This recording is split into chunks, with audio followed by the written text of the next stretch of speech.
for IEEE site at the university. That's why we are very grateful to have that you have taken out your valuable time.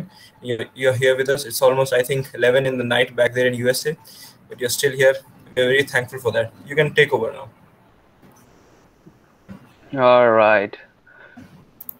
So thanks, Abbas, and I guess I'll thank Zaid sir as well. He was the first one who reached out to me and asked me to do a quick presentation to guide you all. So मतलब medium of language Hindi English mix ही रखेंगे जैसे अपना चलता है तो okay let me share my screen मतलब ज्यादा ऐसे कोई स्लाइड्स नहीं है थोड़े बहुत स्लाइड्स हैं and then maybe you can answer some questions. हाँ मतलब इंटरैक्टिव सेशन ही ज्यादा रहेगा स्लाइड्स के नाम पे तुम मजाक समझोगे अभी जब मैं दिखाऊंगा तो that's fine.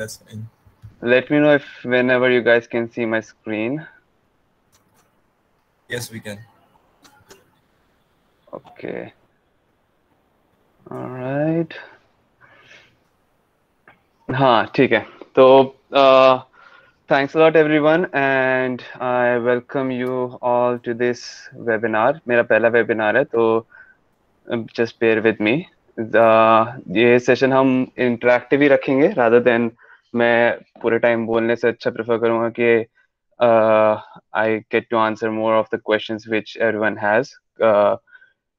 ठीक है तो just the outline, these will be the points which I'll be covering in this session, and feel free to ask any question whenever you guys want.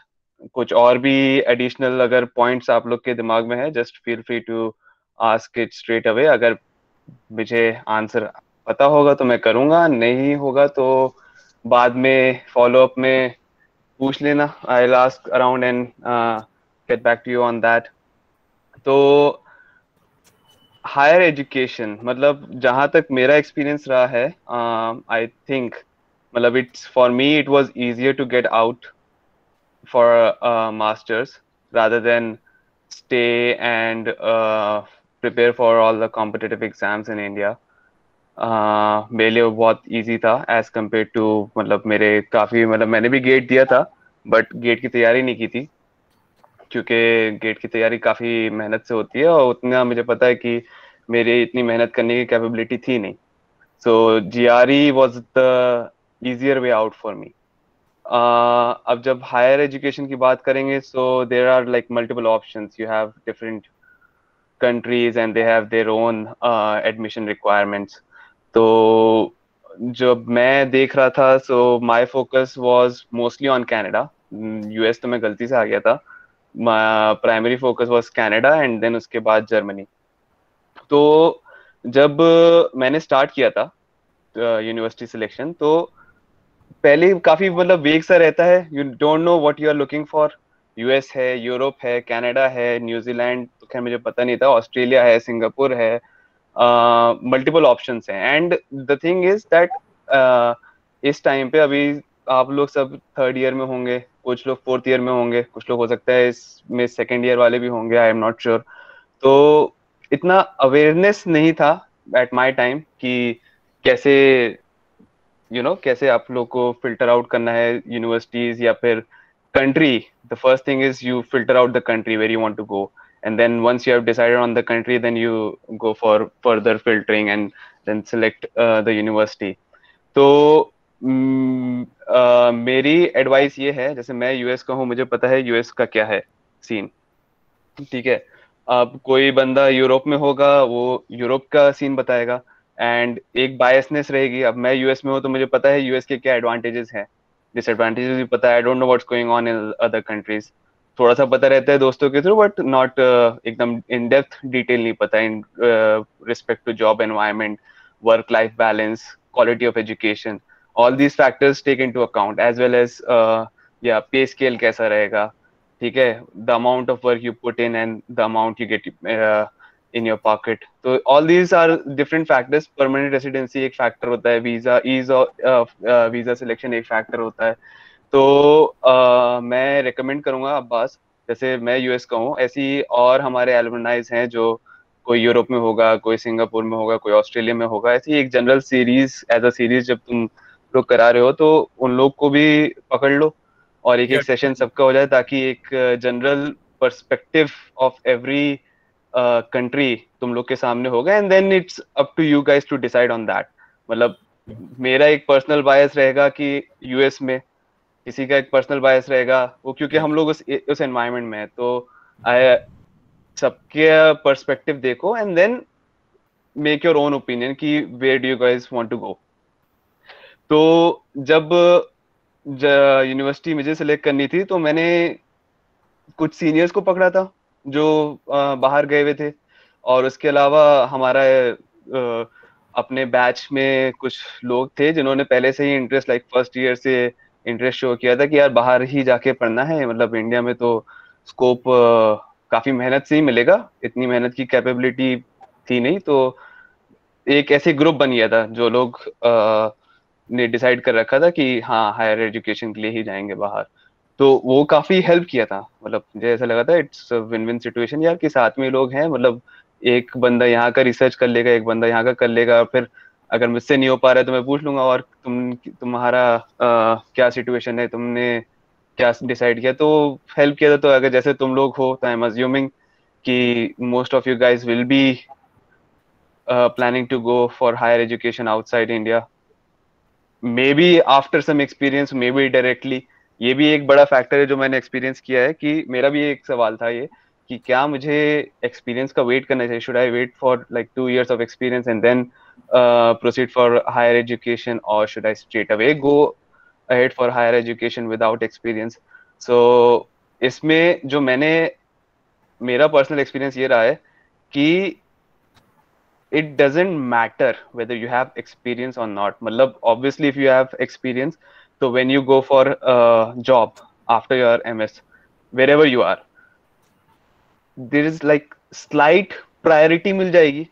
But as such in US what I've seen is it doesn't matter that much. Okay, you have experience, maybe you'll get a job in your first campus placement drive, maybe not. But in general everyone जो भी यहाँ पे आए हैं मेरे साथ, सबको job लग गई है. एंड आप एक्सपीरियंस लेके आते हैं, still you will be starting from scratch once you get to the US, क्योंकि आपके सारे accumulated resources will be used up in sponsoring your education. If you don't have experience you will still be starting from scratch only. So मेरा जो personal perspective है, if don't think about it कि यार experience लेके जाना है, या फिर go ahead whatever your plans are. If you want to work in India for a couple of years and then plan for your masters, that is also fine. If you want to straight ahead go for your masters, that is also fine. मेरा personal opinion ये है कि जा सकते हो बिना experience के, ऐसे इट डजंट मैटर हियर. मतलब you will be starting from scratch anyway. बस ये है कि एक्सपीरियंस लेके आओगे then you will be starting from scratch after 2 or 3 or 4 or 5 years. मतलब मेरे साथ तो मैं अपने बैच में, मैं और एक और मेरा दोस्त था यगजान, एमयू का ही था, हमारा मैकेनिकल का था. May be you guys might be knowing him और नॉट, आई डोंट नो. तो हम दो ही थे जो शायद स्ट्रेट अवे आए थे. बाकी सब मेरे साथ के थे 2 साल का एक्सपीरियंस, 3 साल का एक्सपीरियंस, 4 साल का एक्सपीरियंस. कुछ तो एक तो जापान से आया था, वो 11 साल जापान में नौकरी करके आया था, फिर यूएस को उसमें आना था तो वो 11 साल बाद आया था. एंड सबने फिर स्टार्टिंग से ही आफ्टर मास्टर्स एक साथ ही सब प्लेस हुए थे. तो सबने स्क्रैच से स्टार्ट किया था. Now university selection. अब यहाँ दिस इज वेरी, मेरे ख्याल से सबसे क्रिटिकल पॉइंट ये है कि what are you guys looking for. Europe का प्रोज अगर देखा जाए तो यूरोप में ये है कि परमानेंट रेसिडेंसी आराम से मिल जाता है. Quality of education is very good. काफी कंट्रीज में यूरोप में फ्री एजुकेशन भी है. ऑफ कोर्स वहाँ के लिविंग एक्सपेंसेस थोड़े से हाई हो जाते हैं, बट फ्री एजुकेशन भी है. ठीक है. फिर अगर आप यूरोप में जाते हैं तो if you get permanent residency for just even one country, that you can explore around in all the countries under European Union. ठीक है. Work life balance in Europe is amazing, amazing. कौन ये है कि job market in Europe is not as good as in US. ठीक है. तो जहां तक मैंने अपने दोस्त, मेरे दो जो यूरोप में है, सबका ये पर्सपेक्टिव है यूरोप का कि if you are going into research, Europe is win win. मतलब if you're going for research and if you plan on going for academic profession or a research oriented profession, तो Europe is win win. मतलब amazing research funding, amazing academic culture, great education and amazing opportunities. ठीक है. In terms of job market, it depends on country to country in Europe. मतलब Germany में job market is good, but then comes the language barrier in most of European countries. So if you are okay, if you think that you can cope up with that, Europe is very good. मतलब Europe तो है अपना, वो पहले ही पहुंचा हुआ है. Now when I come to North America, North America में जनरली कनाडा एंड यूएस. तो कनाडा का प्रो यही है कि परमानेंट रेसिडेंसी बहुत आराम से मिल जाती है. ठीक है. Quality of education is good. Job opportunity is decent. I won't say very good but decent. कौन ये है कि कनाडा में when it comes to research, इतनी रिसर्च फंडिंग नहीं है as compare to US and Europe. तो कनाडा में जनरली जब एडमिशन मिलता है, most of the programs in Canada, आप when you will be looking for programs in universities, तो आप लोग को दिखेगा कि एक MEng, master of engineering and master of science, these are the two kind of masters programs.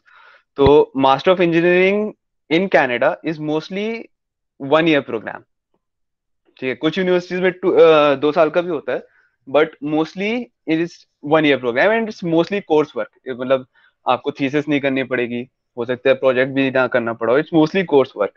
तो उसका डिसएडवांटेज ये है कि India does not recognise 1 year masters as masters. तो आप लोग ने मास्टर्स किया है, but if you happen to come back to India, आपकी degree might not be recognise. हो सकता है अभी सिचुएशन चेंज हो गई हो, बट जहां तक मुझे पता था कि 1 year masters is not recognise as masters. And MS की, since MS is master of science, it's research oriented program, so MS की सीट्स कनाडा में कम है रिलेटिवली. ठीक है. बिकॉज ऑफ रिसर्च फंडिंग इतना नहीं है जितना यूएस एंड यूरोप में है. तो उसका हैक ये है, जनरली जब आपका एडमिशन होता है कैनेडियन यूनिवर्सिटीज में, तो वो आपको पहले एमएनज में एनरोल करेंगे, and then once you go there, you, or yeah, even before going, if you are very proactive and you reach out to the professors, and if any one of the professor replies and accepts you for his in his research team, so you'll convert your MH into MS. MS generally 2 साल का ही होता है या फिर ज्यादा, depending on आप लोग कब तक उसको फिनिश करते हैं अपने credit hours and your thesis, whenever you plan on submitting your thesis. तो जनरली 2 साल का MS प्रोग्राम होता है. जॉब मार्केट कनाडा का डिसेंट है. Work life balance is also good, but वही है, job market is not as good as US. अब यूएस पे आते हैं. यूएस में मेरे ख्याल से सबसे बड़ा प्रो यूएस का ये है कि अमेजिंग जॉब मार्केट. मतलब अमेजिंग. मैं एक भी ऐसा बंदा जो मेरे साथ आया है, ऐसा नहीं हुआ है कि उसकी जॉब नहीं लगी होगी. मतलब काफी हर टाइप का स्टूडेंट होता है. कुछ लोग बहुत प्रोएक्टिव होते हैं, कुछ लोग थोड़ा सा रिलैक्स्ड रहते हैं, कुछ लोग बहुत स्ट्रेस लेते हैं. ठीक है. In terms of quality of student भी average, above average, below average, हर टाइप का स्टूडेंट होता है. सबकी अपना अपना एक पर्सनल स्किल लेवल होता है जिसको वो मोनोपलाइज करके आगे बढ़ता है. तो यूएस में जहां तक जो मेरे बैच में आए थे, everyone got placed. Even the next batch जो कि कोविड टाइम्स में ग्रेजुएट हुआ था, जहां तक मैं जानता हूँ मेरे यूनिवर्सिटी से सबको प्लेसमेंट मिल गया था. थोड़ा स्ट्रगल होता है, इनिशियल स्ट्रगल होता है, बट प्लेसमेंट मिल जाता है. यूएस की quality of education is very good, research funding amazing. आपको यहाँ के मास्टर के प्रोग्राम 2-3 टाइप के डिफरेंट प्रोग्राम्स होते हैं, लाइक मास्टर ऑफ साइंस ही कहते हैं सबको, but you have the option to do either course work, मतलब 2 साल 30 क्रेडिट्स, सिर्फ कोर्स वर्क, नॉट नेसेसरी कि यू डू योर थीसिस और project. Second option is project report. तो सम क्रेडिट्स आपके उस प्रोजेक्ट पे चले जाते हैं along with course work. And third option is course work with thesis. मतलब टोटल 30 क्रेडिट्स का होता है and that is distributed between your thesis and your course work, और थीसिस और योर प्रोजेक्ट, और जस्ट द कोर्स वर्क. तो it depends. जो भी आपको परस्यू करना है, you can decide once you get here. Not necessary कि आपको before when you get your admit आपको कोई प्रोफेसर मिल गया हो. जनरली स्टूडेंट्स आते हैं यहाँ पे, दे talk to some professor and get into their research team and then decide whether they want to do coursework or thesis or project. 2 साल का है, लोग 1.5 साल में भी कंप्लीट कर सकते हैं. मतलब जितना भी टाइम आप लेना चाहे उतना ले सकते हैं. ऐसा नेसेसरी नहीं है कि 2 साल में ही करना है. 1.5 साल में भी लोगों ने किया है एंड 2 से ज्यादा साल में भी किया है. तो इट्स अप टू यू. तो दैट यूएस में बिगेस्ट डिसएडवांटेज यूएस का जो मुझे लगता है वो ये है कि परमानेंट रेसिडेंसी इजी नहीं है. मतलब मेरा कोर्स हो गया, मुझे उसके बाद 3 साल मिलते हैं जॉब करने के ऑन स्टूडेंट वीजा. उस पर मैं बाद में आऊंगा वो कैसे डिवाइड होता है जब एमएस इन यूएस की बात करूंगा. एंड उसके बाद H1B अप्लाई होगा. Around 6 years of H1B is there. फिर उसके बाद मैं PR के लिए अप्लाई करूंगा विच इज ग्रीन कार्ड. लेकिन यूएस में इंडियंस का ग्रीन कार्ड का बैकलॉग इतना हाई है कि अनलेस आप लोग पीएचडी करते हैं या फिर किसी अमेरिकन सिटीजन या ग्रीन कार्ड होल्डर से शादी करने का प्लान करते हैं, तो उसके अलावा यूएस में इतना इजीली ग्रीन कार्ड मिलना पॉसिबल नहीं है. तो मतलब जब तक मेरा पर्सनल पर्सपेक्टिव ये है कि अगर परमानेंट रेसिडेंसी नहीं है तो यू कैन नॉट सेटल. मतलब लोग सेटल हुए हैं. मतलब मेरा पर्सपेक्टिव ये है कि सेटल होने में मैं कंफर्टेबल फील नहीं करूंगा. जैसे अभी कोविड टाइम्स में लोगों की जॉब गई, तो H1B के स्टेटस में when you lose your job you have to be employed within the next 60 days, otherwise your status will be flush down. मतलब आपका वीजा स्टेटस चला जाएगा. तो you'll have to wrap up and go back. तो वो एक चीज है जो यूएस का मुझे डिसएडवांटेज लगता है. बट उसके अलावा amazing job market, amazing experience, amazing quality of education. And आपको 3 साल ऑन आफ्टर योर एमएस 3 साल आपको मिलेंगे स्टूडेंट वीजा पे काम करने के. तो ये हुआ यूएस का. एशियन कंट्रीज का मुझे इतना पता नहीं है क्योंकि मैंने इतना एक्सप्लोर नहीं किया था. नाइदर ऑस्ट्रेलिया एंड न्यूजीलैंड, वो और लोग बेटर बता सकेंगे. तो ये हो गया आपके कंट्री सिलेक्शन. तो ये डिफरेंट कंट्रीज में जो मैंने देखा है वो ये है. अब यूनिवर्सिटी सिलेक्शन का जो मैंने किया था, कुछ वेबसाइट्स थी जैसे QS यूनिवर्सिटीज और टॉप यूनिवर्सिटीज, मेरे ख्याल से वो एक ही वेबसाइट है, वो मैंने सबसे ज्यादा यूज किया था. तो उसमें एक अच्छा उनका बहुत अच्छा यूजर इंटरफेस है. They give you option to select university based on ranking पर सब्जेक्ट पर डिग्री प्रोग्राम, किस फील्ड में जा रहे हैं. तो यू कैन यूज दैट. वो मुझे बहुत अच्छा वेबसाइट लगा था. टॉप यूनिवर्सिटीज और QS यूनिवर्सिटीज डालोगे गूगल पे तो आ जाएगा. मे बी आप लोग को पहले से पता होगा, वरना otherwise that's a good tool. मैंने वही यूज किया था सिर्फ, और उसी बेसिस पे मतलब यूनिवर्सिटीज का मैंने एक वो बना रखा था एक्सेल शीट की. मतलब ये कंट्री, ये यूनिवर्सिटी, ये प्रोग्राम, इसकी एडमिशन रिक्वायरमेंट्स ये है. ठीक है. एक ऐसे एक मैंने स्प्रेडशीट बना रखी थी, उससे मुझे हेल्प हुई थी. मतलब I was able to track कि मैं फिल्टर करने में मुझे आसान हुआ था कि अच्छा अगर मुझे कनाडा में जाना है तो कनाडा में दीज आर द यूनिवर्सिटीज जो मेरे वॉच लिस्ट में है. इसका ये प्रोग्राम है, इसकी ये रिक्वायरमेंट्स है. सेम यूएस में तो मैंने यूएस की स्टोरी पे बात पे आता हूँ. एक ही यूएस की भी यूनिवर्सिटीज, प्रोग्राम रिक्वायरमेंट्स और ये प्रोग्राम्स और उनकी कब डेडलाइन है, मतलब फॉल सेमेस्टर या फिर स्प्रिंग सेमेस्टर की डेडलाइंस क्या है. Same with European universities. तो ऐसे you can just start researching. If you are planning for fall 2022, which is next year September or August semester. So you start your research on university right now. तो अभी मतलब it takes a month, 1 महीना शायद लग जाएगा आप लोग को यूनिवर्सिटीज फिगर आउट करने में. एंड उसके बाद once you figure out the universities, you can start on the admission requirements और वो सब. तो अब next आते हैं admission requirements में. Now GRE and TOEFL not required everywhere. GRE और TOEFL बेसिकली एक ETS जो है वो यूएस की कंपनी है, तो उन्होंने एक ये अपना बिजनेस प्लान में बना दिया कि हर यूनिवर्सिटी से टाई अप कर दिया. तो सारी universities GRE and TOEFL US की रिक्वायर करती है एंड वो लोग पैसा बनाते हैं. तो GRE and TOEFL mostly university in US require that. Canada में they recommend that you give your GRE. It's not mandatory. कुछ यूनिवर्सिटीज में होगा बट मोस्ट यूनिवर्सिटीज में रिकमेंडेड है, नॉट मैंडेटरी. यूरोप में I am not sure but some universities recommend it. Most universities में ऐसी कोई रिक्वायरमेंट नहीं है कि you have to give GRE. अगर if you have your GRE score in hand, may be that will boost up your profile, but I am not sure if it is mandatory in any of the universities in Europe. Singapore की वही आपका may be 2 top universities, एक तो national university of Singapore and Nanyang tech something. They are very good, amazing universities. वो I guess they require GRE और GATE score.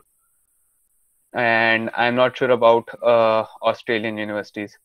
तो GRE का preparation जो मैं रिकमेंड करूंगा कि pick any of the guidebooks like Magoosh, Princeton, Manhattan और भी जो Kaplan.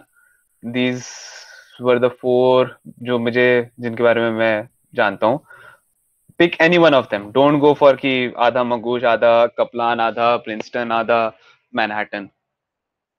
Mixed match करने से I don't think there is any benefit. So pick one, stick to that. Guide book. उनके 2 तरीके के होते हैं, either take a book of either of these or they have their online portal as well. So in that online portal they have their videos and test series which is quite good. मतलब मैंने Magoosh use किया था, मैं और मेरे 2 दोस्त ने, हम 3 लोगों ने मिलके Magoosh का ऑनलाइन 6 मंथ्स का ऑनलाइन पोर्टल ले लिया था.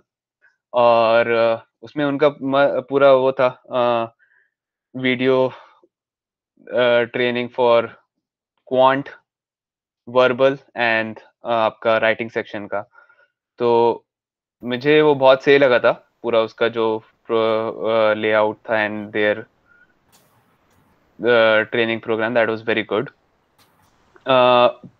प्रिपरेशन टाइम GRE का जो मुझे लगता है, मुझे पर्सनली 1 महीने में मेरा सैचुरेशन आ गया था. मतलब GRE का हम लोग यही समर के एंड में हमने सोचा था चलो GRE की तैयारी चालू करते हैं, लाइक जुलाई अगस्त के टाइम. बट जब तक मैंने GRE की टेस्ट डेट बुक नहीं करी थी तब तक ऐसी था, मतलब हाफ हार्टेड तैयारी भी नहीं थी. मतलब ऐसे सोच के एक दिन बैठ के या फिर 1 हफ्ते बाद देखा, तो उससे कोई फायदा नहीं है. तो जहां तक जो मेरा एक्सपीरियंस था, मेरा और मेरे कुछ दोस्तों का, कि हमने 1 या 1.5 महीने या 2 महीने बाद की डेट बुक कर दी थी एंड फिर उसके बाद एकदम लग के तैयारी की थी GRE की. लाइक मैंने तो अक्टूबर में बुक किया था, नवंबर की डेट बुक करी थी एंड अक्टूबर से 1 महीने बाद की डेट बुक करी थी एंड अक्टूबर में बैठ के, वो तो कुछ फायदा हो गया था क्योंकि शायद इलेक्शन, अपनी यूनिवर्सिटी में इलेक्शन का टाइम था या कोई टाइम चला था कि जिसके चक्कर में, या कोई धरना चल रहा होगा, आई डोंट नो. मतलब कुछ छुट्टियां आ गई थी जबरदस्ती की, तो उसका मैंने फायदा उठा लिया था. That help me a lot. और 1 महीने मैंने मतलब GRE की प्रिपरेशन में क्वांट इज उसका मैथ्स 10th लेवल की मैथ्स को मोर वेरिएबल में डाल दो. That was it's quant. तो जनरली अगर आप क्वेश्चंस करने बैठोगे तो आपसे मोस्टली सारे क्वेश्चंस हो जाएंगे. उसमें GRE का खेल ये है कि timing, you have to be fast. मतलब जब मैंने अपनी जीआरई की प्रिपरेशन स्टार्ट की थी, तो स्टार्टिंग में मैंने एक मॉक टेस्ट दिया था, और उसमें मैंने अपना टाइम, मतलब मगूश का ऑनलाइन पोर्टल का सबसे अच्छा मुझे तो ये लगा था कि वो आपका टाइम नोट करके उसका बता देता था कि you have taken this much time in, average time आपका पर क्वेश्चन इतना था। तो स्टार्टिंग में मेरा average time was like 1.5 minute per question for quant, और at the end of my preparation for GRE, that average time got down to 45 seconds per question. तो इसी की प्रैक्टिस करनी है, that you have to increase your pace in solving those questions. Quant is easy, it's not difficult, as I said 10th level की maths को more variable में डाल दो, that is GRE quant, but you have to be very fast in solving those questions. तो एक महीने में उनके मतलब जितने भी डिफरेंट सेक्शंस ऑफ क्वांट है, लाइक ज्योमेट्री, अलजेब्रा, वो सब एक महीने में मेरे लिए 1 मंथ वॉज सफिशिएंट। उसके बाद मतलब एक बार खत्म हो गया सारे उनके सेक्शंस की तैयारी, फिर उसके बाद सैचुरेशन आ गया था कि अब मुझे ऐसा लगा था कि मेरी स्पीड भी बढ़ गई है एंड सॉल्व तो हो ही रहा है, तो उसके बाद करने का मूड भी नहीं, तो एक सैचुरेशन आ गया। तो मेरे लिए एक महीना was good enough. Not necessarily हर के लिए होगा, किसी के लिए जल्दी भी हो सकता है, किसी के लिए तो you should be knowing your capability, and based on your capability you prepare for GRE. Verbal verbal में मतलब मेरा जो एक्सपीरियंस रहा है कि जैसे मैंने बोला, मैंने प्रिपरेशन की स्टार्टिंग में एक मॉक टेस्ट दिया था एंड एंड में मॉक टेस्ट दिए थे। तो वर्बल में मेरा ऐसा कुछ इम्प्रूवमेंट नहीं था, क्योंकि वर्बल में की प्रैक्टिस के लिए मैंने वर्ड्स सॉरी नॉट वर्ड्स जो प्रिपेयर किए थे वो थे, उससे किए थे, मगूश के फ्लैश कार्ड्स थे, एंड मैंने वो यूज किया था बैरेंस 800। तो बैरेंस 800 वर्ड्स का मतलब वो तो काइंड ऑफ रट्टा मारना ही हुआ था कि ये वर्ड है इसका मीनिंग ये है, ये वर्ड है इसका मीनिंग ये है, एंड सिनोनिम्स की ये है। तो वो लक पे डिपेंड करता है कि उसके वर्बल सेक्शन में उन वर्ड्स की रिक्वायरमेंट मुझे पड़ी ही नहीं थी, क्योंकि वो आया ही नहीं। तो एज सच कोई फायदा हुआ नहीं, बस ये था कि उनका जो सॉल्विंग सेक्शन है, लाइक रीडिंग, मतलब कॉम्प्रिहेंशन बेस्ड, तो वही जीआरई के जो वर्बल की मॉड्यूल था, उसमें उन सब का वीडियोस था कि आपको कैसे टैकल करना है these kind of comprehensions, how to prepare, मतलब मेंटली प्रिपेयर कि if there is a comprehension you have given a comprehension, how to focus on the points which might be required to answer the questions। तो वही आपका time, कितनी जल्दी you can answer the questions, उसकी ही वहां पे भी प्रैक्टिस की थी। और वर्ड्स तो रट रहे थे, वर्ड्स का लेके मुझे कोई पर्सनली मुझे अपने लिए फायदा नहीं मिला, क्योंकि वैसे कोई वर्ड मीनिंग में वो वर्ड्स नहीं आए, या फिर रिक्वायर नहीं, मतलब रिक्वायरमेंट नहीं पड़ी उनको यूज करने की, और अगर कुछ आए भी थे तो मुझे याद नहीं थे। तो जहां तक मुझे लगा है कि हम लोग के लिए quant is the main section जिसपे हम लोग जीआरई का स्कोर बना सकते हैं। तो जैसे कि आई एम नॉट श्योर इफ आप लोग अवेयर होंगे, जीआरई का स्कोरिंग इज लाइक टोटल 340 का स्कोर होता है, 170 quant and 170 verbal, and it's adaptive scoring. तो उसमें भी one out of 170 like 80 is minimum, उससे कम किसी का होता ही नहीं है, वहां से स्टार्ट होता है and then you build on your score. And adaptive scoring से मतलब ये है कि देर आर, आप लोग को जीआरई के एग्जाम में 5 सेक्शंस होते हैं, ठीक है, जिसमें 2 क्वांट, 3 वर्बल और 3 क्वांट 2 वर्बल, जिसमें एक ऑप्शनल होता है। ऑप्शनल इन द सेंस वो इवैल्यूएशन के बेसिस पे अपने आप हट जाएगा, यू कैन नॉट सिलेक्ट कि आपने कौन सा सेक्शन आपके लिए ऑप्शनल है, आप पांचों सेक्शन देंगे and one of the sections will be skipped in evaluation, ठीक है। तो टोटल 170 का क्वांट है। नाउ हम, मेरा जो पर्सपेक्टिव रहा है कि मुझे 170 के क्वांट में मैक्सिमम स्कोर करना है, like 170, 168, 169, that was my target. Verbal का मेरा मॉक टेस्ट, जो फर्स्ट मॉक टेस्ट था उसमें भी 150 आया था, और मेरा जो एक्चुअल जीआरई का स्कोर था उसमें भी 150 आया था। बट ये है मेरी कहानी, आप लोग की कहानी डिफरेंट हो सकती है। काफी लोग जो मेरे साथ थे उन लोग ने अच्छे से वर्ड्स प्रिपेयर किए एंड वर्बल में अच्छा खासा टाइम दिया था, they improved a lot in their final GRE score. मेरा वो सीन नहीं था। तो जीआरई का प्रिपरेशन में एक तो और दूसरी इंपॉर्टेंट चीज जो थी कि मॉक टेस्ट देना है, बिकॉज 4 साढ़े 4 घंटे का एग्जाम है। तो you should prepare your body and your mind to be able to sit for that 4.5 hours with focus and give that test. तो उसमें वर्बल हुआ, क्वांट हुआ एंड एक राइटिंग सेक्शन भी होता था। उसका भी मगूश का मुझे मॉड्यूल बहुत अच्छा लगा था, राइटिंग सेक्शन का। उन्होंने बहुत अच्छे से उसको तोड़ तोड़ के बताया था कि अगर आपको ये प्रॉब्लम मिली है, इस पे आपको लिखना है, तो आप कैसे points points points points points, introduction, content, conclusion, और उसको कैसे आप तोड़ सकते हैं, तोड़ के कैसे आपको बताना है in a short period of time. तो दैट वाज नाइस। तो उसकी प्रिपरेशन मैंने एंड में की थी, लाइक लास्ट हफ्ते में राइटिंग सेक्शन की प्रिपरेशन की थी।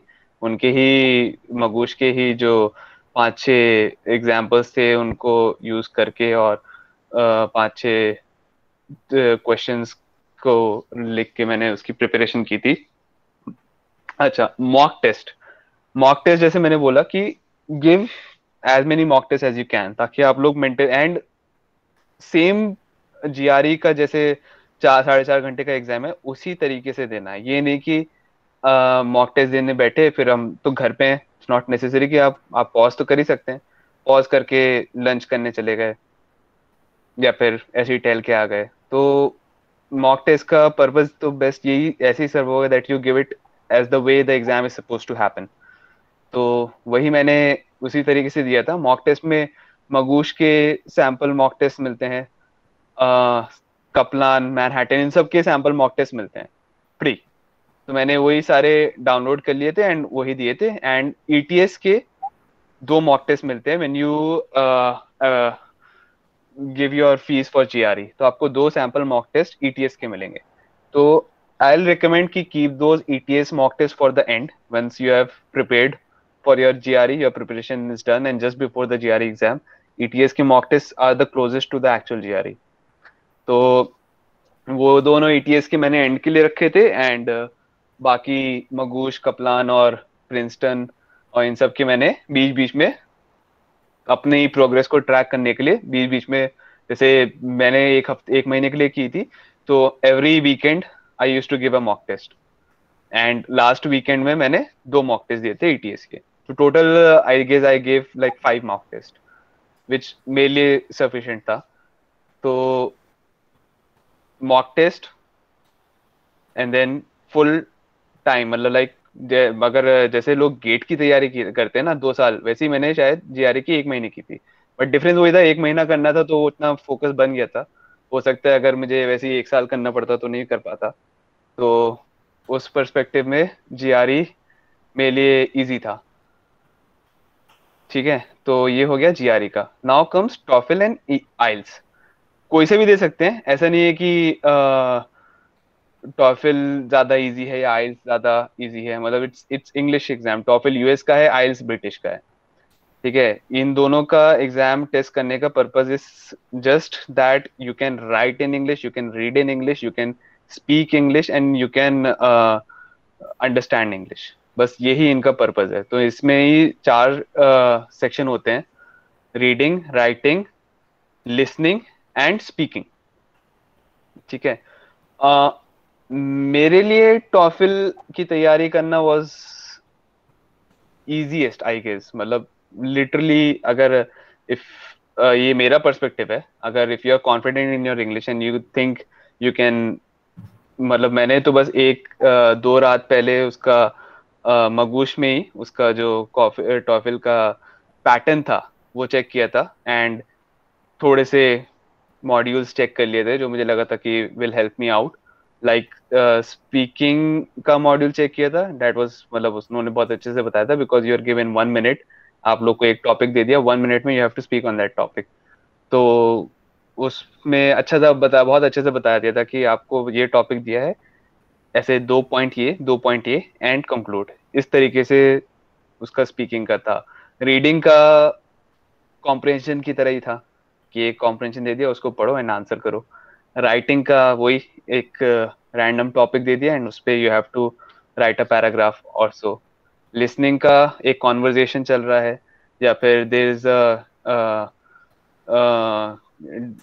एक पैरा उन्होंने पढ़ा दिया एंड उसमें से देव आस्क्ड क्वेश्चंस कि डेविड और माइक के बीच के कॉन्वर्जेशन में ये क्या ग्रोसरी स्टोर जा रहा था, कौन सी ग्रोसरी स्टोर जा रहा था, समथिंग लाइक दैट। मतलब इजी था, not very difficult, but you have to be very attentive to what they are saying and just notes बनाना इज इम्पोर्टेंट कि क्या बोला, कहाँ गया, क्या लाया, थिंग्स लाइक दैट। तो मैं ये नहीं कहूँगा कि सब एक रात पहले प्रिपेयर करें, मतलब डिपेंड, आप लोग को अपनी कैपेबिलिटीज पता है। कुछ लोग को एक हफ्ता लगा है, कुछ लोग ने महीने प्रिपेयर किया है टॉफिल में। एज यू नो कि हमारी यूनिवर्सिटी में पीपल फ्रॉम एवरी बैकग्राउंड होते हैं। कुछ लोग हिंदी मीडियम से हैं, कुछ लोग उर्दू मीडियम से आते हैं, कुछ लोग इंग्लिश मीडियम से भी होते हैं। तो depending on your capability prepare for TOEFL और आइल्स। आइल्स का मुझे इतना आइडिया नहीं है, but it's very similar to TOEFL, not, मतलब ज्यादा सिग्निफिकेंट डिफरेंस नहीं है। तो दोनों एक्सेप्टेड है। एंड आईएलटीएस एंड टॉफिल का ऐसा नहीं है कि you have to score highest. मतलब टॉफिल 120 मार्क्स का होता है, आईएलटीएस इज लाइक शायद 9 या 10 का स्कोर होता है, ठीक है, मैक्स। तो इट्स अ कट ऑफ, मतलब हर यूनिवर्सिटी की एक रिक्वायरमेंट होगी आईएलटीएस की एंड टॉफिल की, and you just have to meet that requirement. ऐसा नहीं है कि if 90 marks are required in university and आप you score 120, so that won't give you a boost in your profile. मतलब 90 से ज्यादा आएगा then you're done, it's a cut off कि 90 से ज्यादा है तो योर टॉफिल इज क्लियर, 90 से कम है तो your TOEFL is not clear. 90 से कितना ज्यादा है, that won't make a difference in your profile. तो मतलब जस्ट कि ऐसा एकदम टेंशन में मत आना कि अरे यार मेरे तो बस 100 आए हैं, 120 आते तो बेटर होता, 110 आते तो बेटर होता। 100 is good enough, as long as above the cut off marks limit, it's good enough. So TOEFL and IELTS में इट्स अ कट ऑफ। उससे ज्यादा generally I recommend in TOEFL score higher than 95। I guess most universities में 90 is the cut off, maybe 100 in some. तो 100 से ज्यादा अगर आता है तो you're done, सोचने की भी जरूरत नहीं है कि टॉफिल फिर से देना है। सेम विद आइल्स, आइल्स का I guess average cut off मेरे ख्याल से 6.5 है। तो if you score higher than 6.5 और 6.5 then you are good to go, cleared, done with IELTS और टॉफिल, ठीक है। तो ये हो गया GRE and TOEFL and IELTS. अब इसके बाद आते हैं SOP, which is statement of purpose. तो मेरे ख्याल से in your application SOP will be the most important part which you should focus on. Now what is a statement of purpose? So statement of purpose, which I think it's just an elaboration of your resume. तो resume में आपने अपना सब लिखा है, like your educational background, your projects, achievements, ठीक है, your skills, you have mentioned all that in your resume, but you don't have enough space in your resume कि आप इनको बहुत डिटेल में लिख सकें। what is recommended is कि आपका resume 1 पेज का हो, एंड एक पेज में आप अपना पूरा राम कथा तो नहीं छाप सकते ना अच्छे से डिटेल करके कि यार मैंने ये प्रोजेक्ट में ये किया।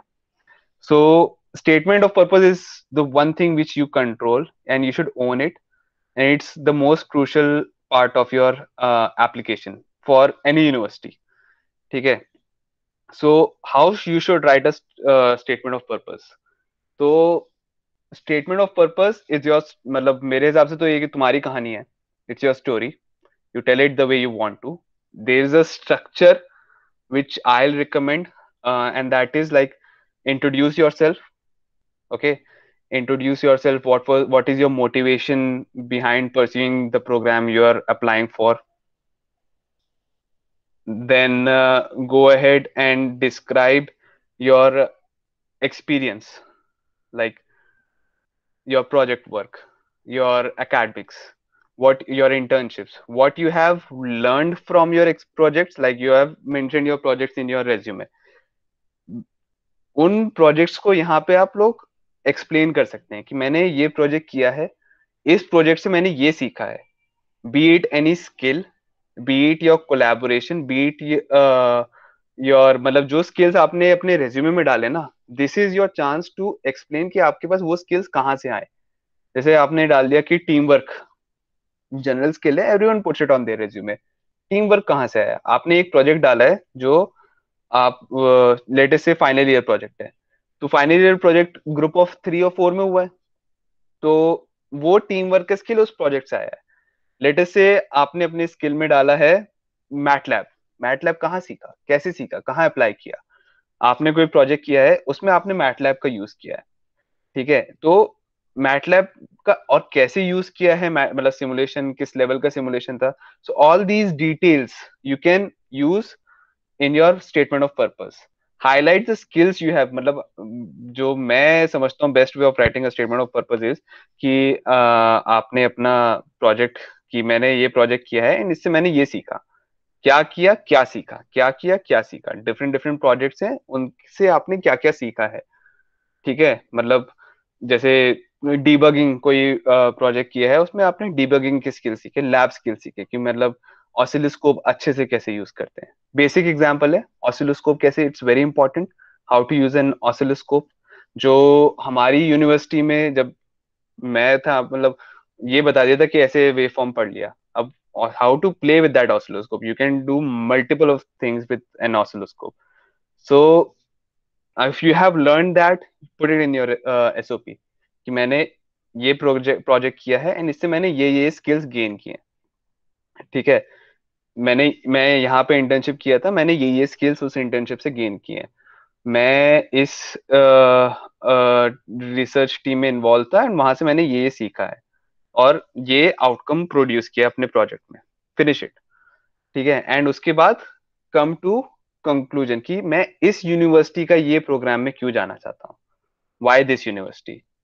ठीक है, तो introduce yourself, the motivation behind going for this program, your experience, that is projects, achievements, and skills. Highlight the skills which you have learned, gained through these.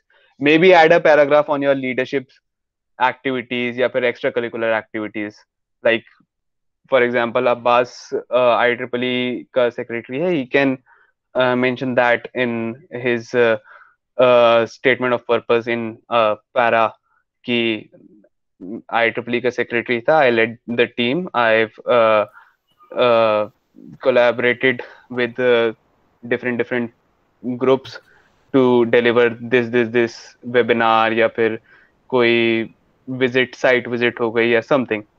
So he can use that, mention that, to mention it. Leadership skills are very important in your application. Leadership and curricula, they are also very important along with your project experience. And finish it with why this university. ठीक है, तो it's a simple structure. Introduction, motivation, experience, skills from where you gain, that is projects and extracurriculars, and why this university. ठीक है, अब SOP में मतलब it's a not, I won't say it's a very short process. मुझे भी 1 महीना लगा था अपने फर्स्ट ड्राफ्ट से एंड फाइनल ड्राफ्ट के बीच में. तो स्टार्ट, अपना पहला ड्राफ्ट बनाइए, then send it to your seniors जो बाहर हैं या फिर someone in your family, friends के साथ शेयर करिए. ठीक है, एक एंड ऐसा नहीं कि एक साथ सबको भेज दिया. Send it to one guy, he'll give feedback on your SOP, make the necessary changes, send it to second person. He or she will give feedback on your SOP, make the necessary changes, send it to the third person. तो एक ऐसा point आएगा when you'll feel like okay, now it's good enough, now I have a decent SOP. ठीक है, and once you are satisfied with your statement of purpose, now you go ahead to the next step. तो मतलब, and I'll be very honest, मतलब मेरा first statement of purpose was वाहियात कहूंगा मैं, मतलब अब मैं पढ़ूंगा ना अपना पहला स्टेटमेंट ऑफ पर्पस, मुझे हंसी आएगी कि मैंने क्या लिखा था, क्या सोच के लिखा था ये। और जो मेरा final statement of purpose, that was very nice, मतलब there was a significant difference जो मुझे पहले और आखिरी में दिखा था। तो ऐसा मतलब शर्माना मत, क्योंकि फर्स्ट स्टेटमेंट ऑफ पर्पस मेरा तो बहुत ही घटिया था, और मुझे तो मतलब अब तो शर्म आती है कि जो पहला बंदा जिसने रिव्यू किया होगा उसने रिव्यू करके क्या ही सोचा होगा कि इसका तो कुछ ही नहीं होने वाला है। So don't be ashamed of that. It's very normal. Everyone of us has gone through that, and it's just part of the process, and that's how you learn and grow. So feel free, अगर मुझे भी भेजना है तो आराम से भेज देना, बेझिझक। I'll be more than happy to review your statement of purpose, and just feel free to reach out. उसके बाद लेटर ऑफ रिकमेंडेशन। तो हमारे यूनिवर्सिटी में तो ये है कि मतलब letter of recommendation either from a professor, or if you have done your internship somewhere तो वहाँ के मैनेजर से तुम्हारे, और if you have some work experience in some company तो वहाँ के मैनेजर से। तो लेटर ऑफ रिकमेंडेशन हमारे यूनिवर्सिटी में तो मतलब खुद ही लिखकर प्रोफेसर से साइन कराना पड़ता है। तो सिंपल रखो, फ्रॉम टीचर्स पर्सपेक्टिव या मैनेजर्स पर्सपेक्टिव, अपने पर्सपेक्टिव से मत बोल देना कि तारीफ पे तारीफ कर दिए। Just keep it simple from a third party's perspective, and you're good to go. ठीक है, any questions अभी तक university selection and admission requirements वगैरह पे? फैज भाई, since we are talking of admission requirements, आप क्या ये बता सकते हैं कि रिसर्च पेपर्स, जैसा कि for example if we are doing any sort of research under any professor, उसके बाद पेपर जो लिख रहे हैं, we are submitting to conferences and journals, आजकल ये बहुत ज़्यादा ट्रेंड इंक्रीज हो गया, काफ़ी हम लोगों ने काफ़ी लिखे हैं पेपर्स, हमारे मेरे बैचमेट्स ने भी बहुत लिखे हैं। तो what role will this play, and अगर कितने होने चाहिए, अच्छे होने चाहिए, एक होना चाहिए रिसर्च पेपर, दो होना चाहिए, या फिर आई मीन और ज़्यादा हो तो बेहतर है? Can you throw some light on this? हाँ, so research paper obviously it's a big boost to your profile. मतलब if you are applying to a more research oriented program, जैसे मैंने बोला, जैसे अगर मैं यूरोप में अप्लाई कर रहा हूँ, not necessary that you need a research paper, but it's definitely a boost. And now this research paper will help you in getting into the research team of any professor. That will definitely help you. Okay. Suppose जब जैसे late us से तुम्हें US की किसी university में जाना है, तुम्हारा एमएस में हो गया एडमिशन, बट अभी तुम्हें फंडिंग नहीं मिली, दैट आई कम, मतलब बाद में आता हूँ मैं फंडिंग पे। तो तुम किसी प्रोफेसर के अंडर जाना चाहते हो, ठीक है? अगर तुम्हारी रिसर्च स्किल्स मैच हो रही हैं, like you have already presented a paper, let us say solar energy की बात कर रहे हैं, you have already presented multiple papers on solar energy, ठीक है? And now you are approaching a professor whose field of interest is solar energy, different technologies on solar power, ठीक है? Let it be power electronics, let it be the wafer technology. You have worked on that before, so you can easily approach him and you can show your previous experience and how you can benefit his research team. So that will play a big role in that, but I won't say कि it's necessary. मतलब जैसे मेरा कोई research paper नहीं था ना, मुझे उसके बाद भी जरूरत पड़ी, तो इट्स पर्सनल, मतलब मैं कहूँगा कि सबका अपना पर्सनल वो है। मेरे कुछ दोस्त थे, उन लोग के मल्टीपल रिसर्च पेपर्स थे, वो उनको हेल्प भी किया, मतलब they got good research funding later on. So research paper is definitely a boost. मतलब if you are into research, do publish your papers, do be very active in that case कि हाँ, it will definitely help you in later time. And if you are planning for PhD, then research papers and publications are very important. मतलब if you are planning a research oriented masters and then planning your PhD, or if you want a research oriented profession after that, research papers are very important. So अगर आप लोग का ऐसा plan है, then start working on it. Otherwise, you can start working on it later on here as well, wherever you decide to go for your master's or PhD. But that will be a boost in your profile if you have some research papers and publications in your bag. Definite boost है. Also CPI के ऊपर आप कुछ बोल सकते हैं कि मतलब कितनी होनी चाहिए, सेफ रेंज क्या है सीपीआई का फॉर सेफ रेंज सीपीआई का? तो सीपीआई का, हाँ ये मैं अच्छा पॉइंट डाला, मैं भूल गया था. सीपीआई का मतलब डिपेंड्स ऑन किस यूनिवर्सिटी में तुम अप्लाई कर रहे हो एंड किस कंट्री में. Like if you talk about Germany, and if you in Germany there are like different types of universities. One is the highest ranking universities are technical universities, like Technical University of Munich, ठीक है, and Technical University of Berlin, and all the technical universities they are the highest, like ये India के IITs है की तरह है Germany की, ठीक है. So they might be requiring high CPI, ठीक है. मतलब उनकी शायद रिक्वायरमेंट में ही मेंशन होगा. जैसे मैंने एडमिशन रिक्वायरमेंट्स में मैंने और पॉइंट्स लिखना मिस कर दिया है कि आपका general GPA is mentioned in every universities website कि इसका जीपीए ये है, मिनिमम जीपीए ये है, ठीक है. तो सेफ रेंज आई थिंक 7.8 7.5 के अप अपने एमयू के GPA. For average universities, it's good enough. 7.5 and above. For मतलब बहुत ही amazing and high end universities के लिए तो मतलब 8.5 या 9 के ऊपर I'll say preferred. ठीक है.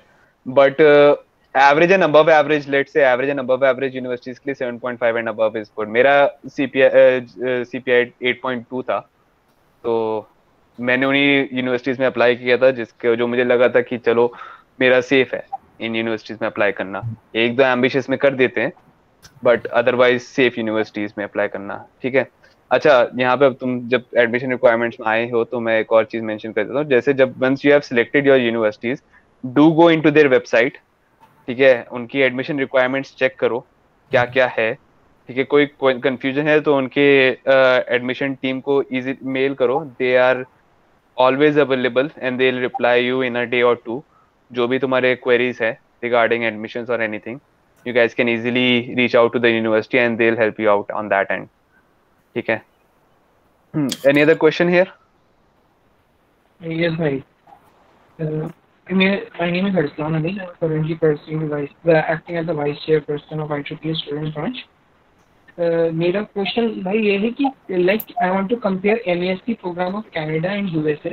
So for Canada, I know that you have to choose your professors and email them before applying to the university. Like in November, the application opens and you have to talk to professor from July to September onwards, and if he will give the permit, then then definitely you will get the admission. But in the case of US, there is a bit confusion. That is the same scenario for US also, or we don't need to mail the professor or faculty supervisors and directly need to apply for MASc programs, especially for thesis-based programs? Yep. Okay. So yeah. So that's a good point. कि Canada में, as I mentioned before, कि when you apply, since research funding is limited, so MS degree, like the thesis program seats are very limited. So as Arsalan, you mentioned that you'll have to reach out to professors beforehand, and then only you can get a MS thesis program. Otherwise, you'll be enrolled in an M engineering program, which might not be a 2-year program. And if you still want to go for MS thesis, then the hack is that you get to the university, start your program, start reaching out to the professors over there, and if all is well, then maybe you'll get your program converted to a research program. Whereas in US, it's not necessary that you reach out to professors beforehand to get into a thesis program. Okay, same, you'll be enrolled in a MS program coursework option only. Everyone will be enrolled, unless obviously if you reach out to a professor and he approves your enrollment into a thesis program, okay, that's well and good, but it's not necessary. मतलब I don't think कि मेरे साथ में शायद एक ही दो ने ऐसे किया था, and they also got enrolled into a MS coursework program only, and easily. मतलब US में it's very easy to get into a research program once you get into the university. It's very easy because there is immense research funding immense projects going on in every university, immense number, and their professor needs students to join their research team. They need it. Not everyone joins their research team, so they need it, and they have immense research funding as compared to Canada. So US में it is very easy to get into a thesis program. So it's not compulsory, but we can mail. Yeah, you can email. मतलब वही है, जितना proactive रहोगे उतना जल्दी तुम्हें results मिल सकते हैं, बट इट्स नॉट नेसेसरी कि अगर मैंने ईमेल नहीं किया तो मुझे थीसिस प्रोग्राम नहीं मिलेगा. मेरे साथ जितने थे किसी ने ईमेल नहीं किया था, and eventually after first semester और second semester they got their program converted to a thesis program. Okay. And I want to ask the scenario of the teaching assistantship and research assistantship comparison between US and Canada. Okay, teaching assistantship and research assistantship. So अब इसमें मैं Canada पे तो ज्यादा नहीं बोलूंगा because मेरा experience US का है. यूएस में before joining teaching assistantship and research assistantship मिलना मुश्किल है. After joining you start reaching out to professors.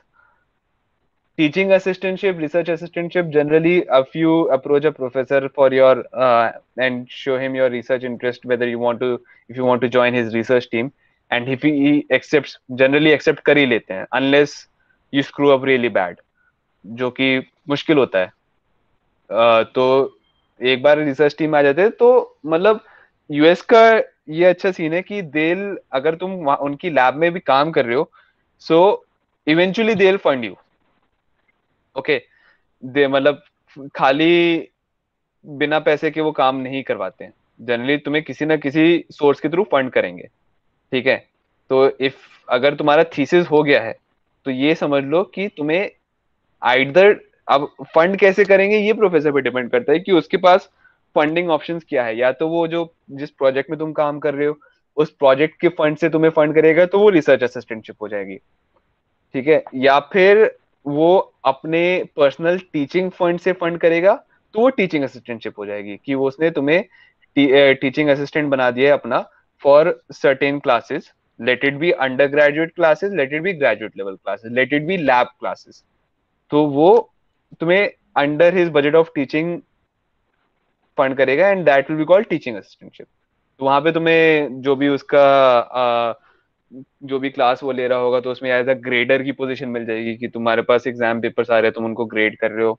या फिर उनके जो अगर लैब बेस्ड कोर्स है तो तुम एज अ टीचिंग असिस्टेंट, जैसे हमारे इधर होता है ना बीटेक की लैब्स होती हैं तो उसमें कुछ मास्टर्स के स्टूडेंट्स हेल्प करते हैं लैब में, बट सिमिलर वहीं पे है कि आप you will B assisting in the lab work. हो सकता है तुम्हें क्लास लेनी पड़े, तो इस तरीके से अंडर ग्रेजुएट की क्लास ले सकते हो. जैसे अभी तुम लोग ग्रेजुएट हो जाओगे फिर हो सकता है वहां पे तुम्हें वो कोई भी अंडर ग्रेजुएट क्लास में अगर तुम्हारा उसमें इंटरेस्ट था तो उसमें डाल दे एज अ टीचिंग असिस्टेंट. मतलब ये भी एक टीचिंग असिस्टेंटशिप के लिए जरूरी नहीं है तुम रिसर्च में घुसो. तुम देखो, प्रोफेसर को अप्रोच करो कि sir I want teaching assistantship for this class. जैसे इलेक्ट्रॉनिक्स की क्लास हो गई, इलेक्ट्रॉनिक्स 101 फर्स्ट ईयर में जो पढ़ाते हैं. ठीक है, यहाँ पे भी फर्स्ट ईयर में पढ़ाते हैं. तो जाके प्रोफेसर को, अब जरूरी नहीं है वो तुम्हें दे, बट ये ऐसी है, you have to be active. If you want teaching assistantship, be active. You want research assistantship, be active. If you are active you will find some kind of funding. अगर तुम थीसिस में जाते हो you will be securing funding 100%.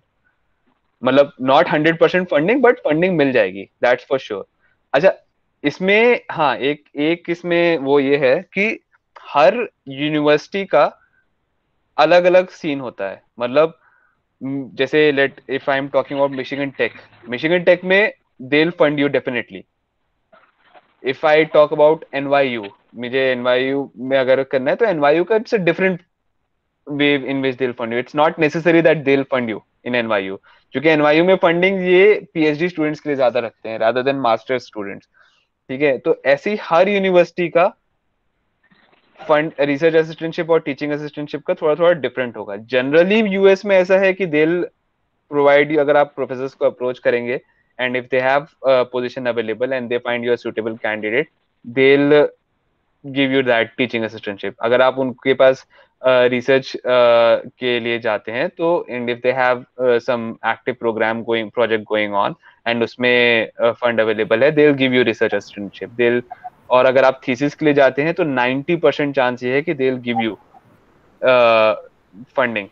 At least आप जितने hours वहां पे काम कर रहे हैं उतने आवर्स का तो वो फंड करेंगे ही, एंड चांसेस हाई है कि वो आगे जाके maybe they will give you full funding for your tuition with stipend, maybe they will just give you stipend.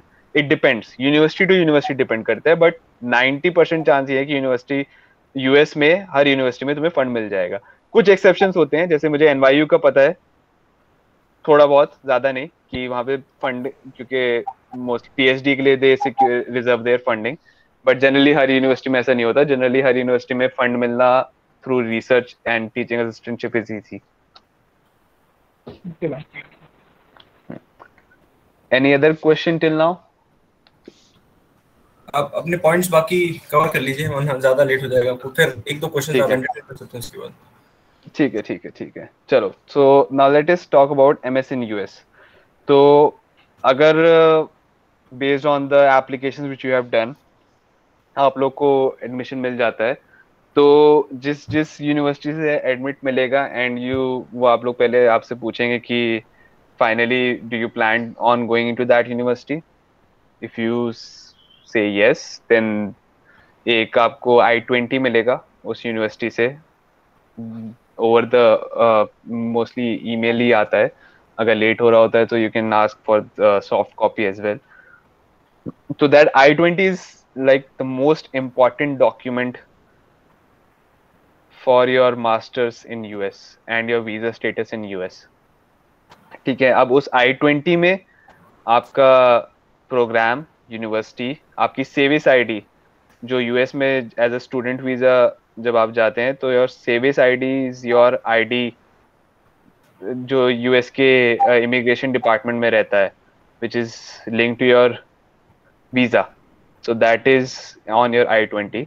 And उसके अलावा आपका कितना एक साल का खर्चा होगा, that is I-20 amount for 1 year, which will be including your tuition fee and your other expenses like accommodation, food, books. वो सब उस I-20 अमाउंट में होगा.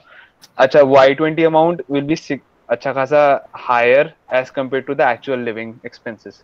तो उस I-20 अमाउंट को देख के डर मत जाना कि अरे बाप रे, तो इतना नहीं लगता है. But for your visa interview जो I-20 अमाउंट मेंशन्ड है, दैट इज इम्पोर्टेंट कि आपको इतना बजट अपने आइदर थ्रू लोन और पर्सनल फंड I-20 का, लाइक जो हम जब मेरे टाइम पे कर रहे थे तो ऐसा बोला जा रहा था कि I-20 अमाउंट का 1.5 टाइम्स शो करना होता है कि इंटरव्यू में के टाइम पे, आइदर थ्रू लोन और पर्सनल फंड्स. ठीक है, तो वो I-20 अमाउंट इसलिए इम्पोर्टेंट है. उतना पूरा खर्चा नहीं होगा, बट वीजा इंटरव्यू के लिए इम्पोर्टेंट है कि इतना आपको अपने फंड्स में दिखाना है, ताकि एटलीस्ट वो इस फंडिंग पर्सपेक्टिव से आपका वीजा रिजेक्ट ना हो जाए. ठीक है, तो हाउ टू, मतलब वीजा इंटरव्यू में कैसे आंसर करना है, इसका मैं एक ब्रीफ सा वो दे दूंगा. वीजा इंटरव्यू में वो जनरली जो भी आपका ऑफिसर होगा वो बस ये देखना चाहेगा कि आपका motivation behind going to US क्या है, and if you have the potential of being an immigrant, मतलब आप वहां यूएस जाके परमानेंटली सेटल होने का पोटेंशियल रखते हैं कि नहीं रखते. ऑब्वियसली हम लोग तो रखते हैं, हो सकते हैं नहीं रखते होंगे, बट हमें ऐसे शो करना है कि हम नहीं रखते हैं. ठीक है, तो लेटेस्ट से कि आप लोग का होता है किसी यूनिवर्सिटी में and you go for your visa interview and वो आपसे पूछेगा कि कौन सी यूनिवर्सिटी है वगैरह वगैरह, then why are you going to US. तो आप लोग को अपना आंसर ऐसे प्रिपेयर करना है कि you show your link back to India. ठीक है, लेटेस्ट से जैसे मेरा मिशिगन टेक में हुआ था, ऑटोमोटिव के लिए बहुत अच्छी है मिशिगन टेक, तो मिशिगन टेक में हुआ था और मेरा स्पेशलाइजेशन का जो प्लान था वो था HEV एंड ऑटोमोटिव कंट्रोल्स में था। तो मैंने तो ऐसे बोला था कि मतलब मैं इसलिए जा रहा हूँ मिशिगन टेक बिकॉज ऑटोमोटिव के लिए हाईली रेप्यूटेड है and amazing program for electrification. और सिंस नेक्स्ट 5 to 10 years में इलेक्ट्रिक रेवोल्यूशन आना है, तो मतलब I want to gain those skills and experience from there and then start something in India. तो मतलब मैंने इंडिया से अपना एक लिंक दिखाया है, ठीक है। तो ऐसे ही मैं ही नहीं कह रहा हूँ सबको यही बोलना है, बट ऐसे शो करना है कि हम इंडिया वापस आने का हमारे पास कोई मोटिवेशन है कि मुझे एक्सपीरियंस लेके वहां से यहाँ पे आके कोई स्टार्टअप करना है, या फिर मुझे वहां से एक्सपीरियंस लेके यहाँ पे आके कुछ करना है, या फिर मेरा यहाँ पे फैमिली बिजनेस है और बस मुझे उसको आगे बढ़ाने के लिए वहां से एक्सपीरियंस लेके वापस आके फैमिली बिजनेस आगे बढ़ाना है।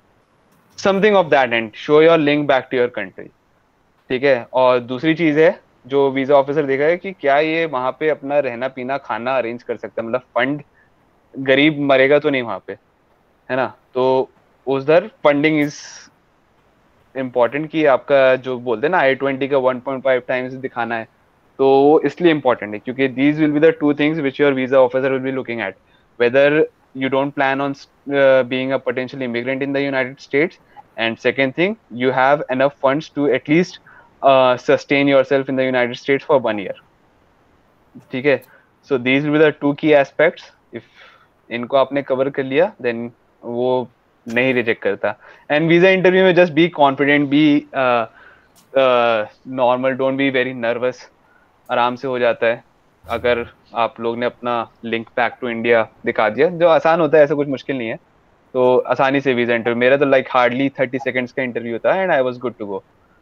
तो दिस इज वीजा इंटरव्यू, ठीक है। Next is funding. फंडिंग में अब यूएस में कुछ यूनिवर्सिटीज आपको एडमिशन के टाइम पे फंड का दे देते कि you have been given scholarship of this amount, ठीक है। मोस्ट यूनिवर्सिटीज ऐसा नहीं करती हैं।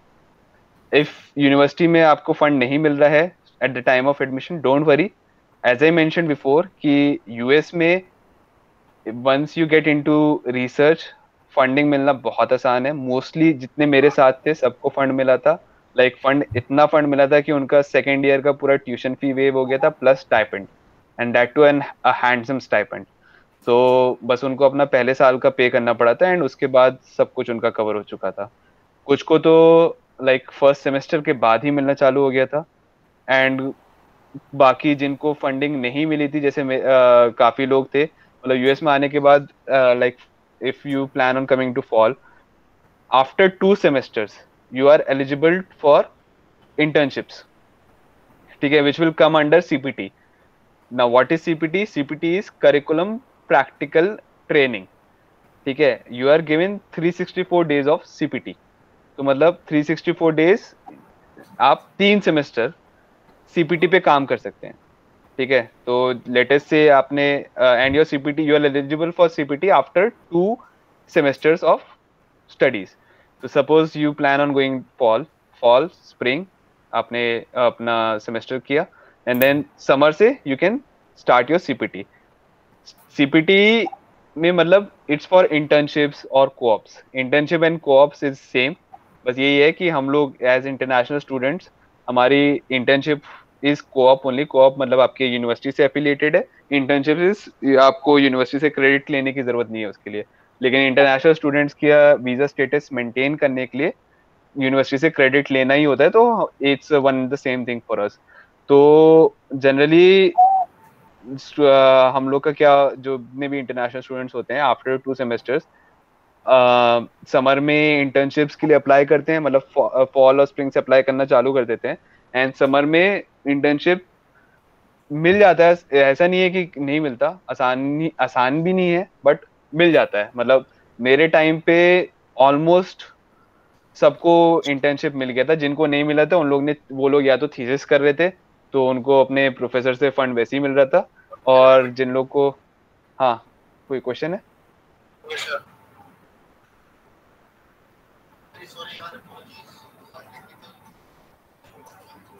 कहीं बैकग्राउंड नॉइज है आई गेस।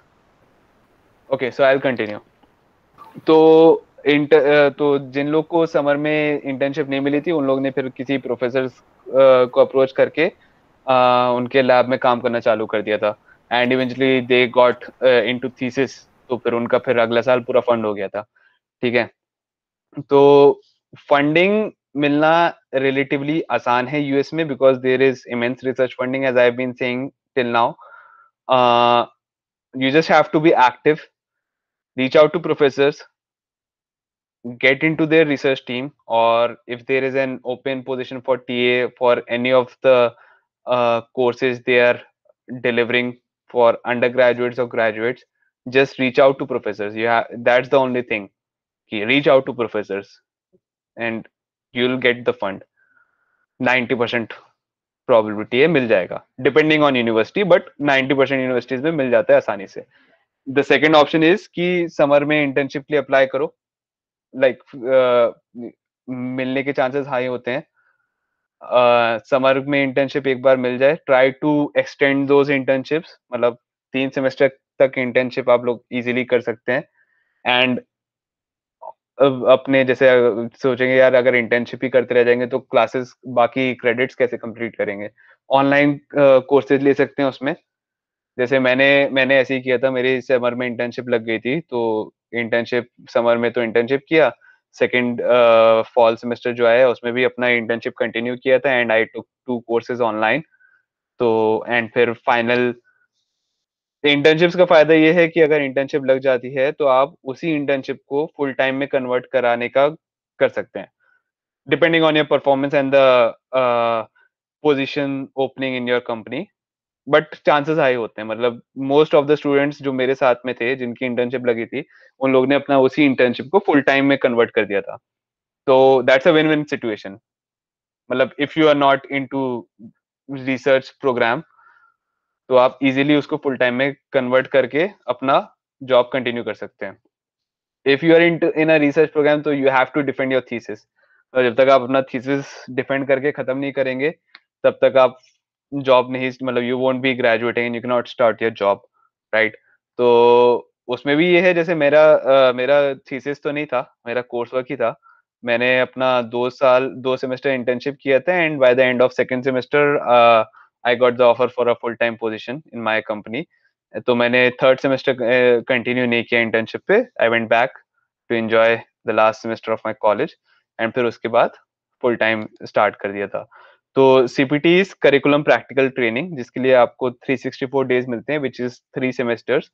तो you can, if you manage to get into a good company through internship and they are willing to extend your internship for multiple semesters, that's a good way of funding your tuition fee as well your expenses for the time being। and यहाँ पे internships में you are paid handsomely as compare as, मतलब जिस हिसाब की position है उस हिसाब से हैंडसमली पे मिलता है। Of course not as good as full time, but इतना मिल जाता है कि आराम से आप लोग अपना expenses as well as you can sponsor some section of your tuition. तो ये हो गया आपका CPT. Now let's talk about OPT. OPT is optional practical training. Now this comes once you have graduated.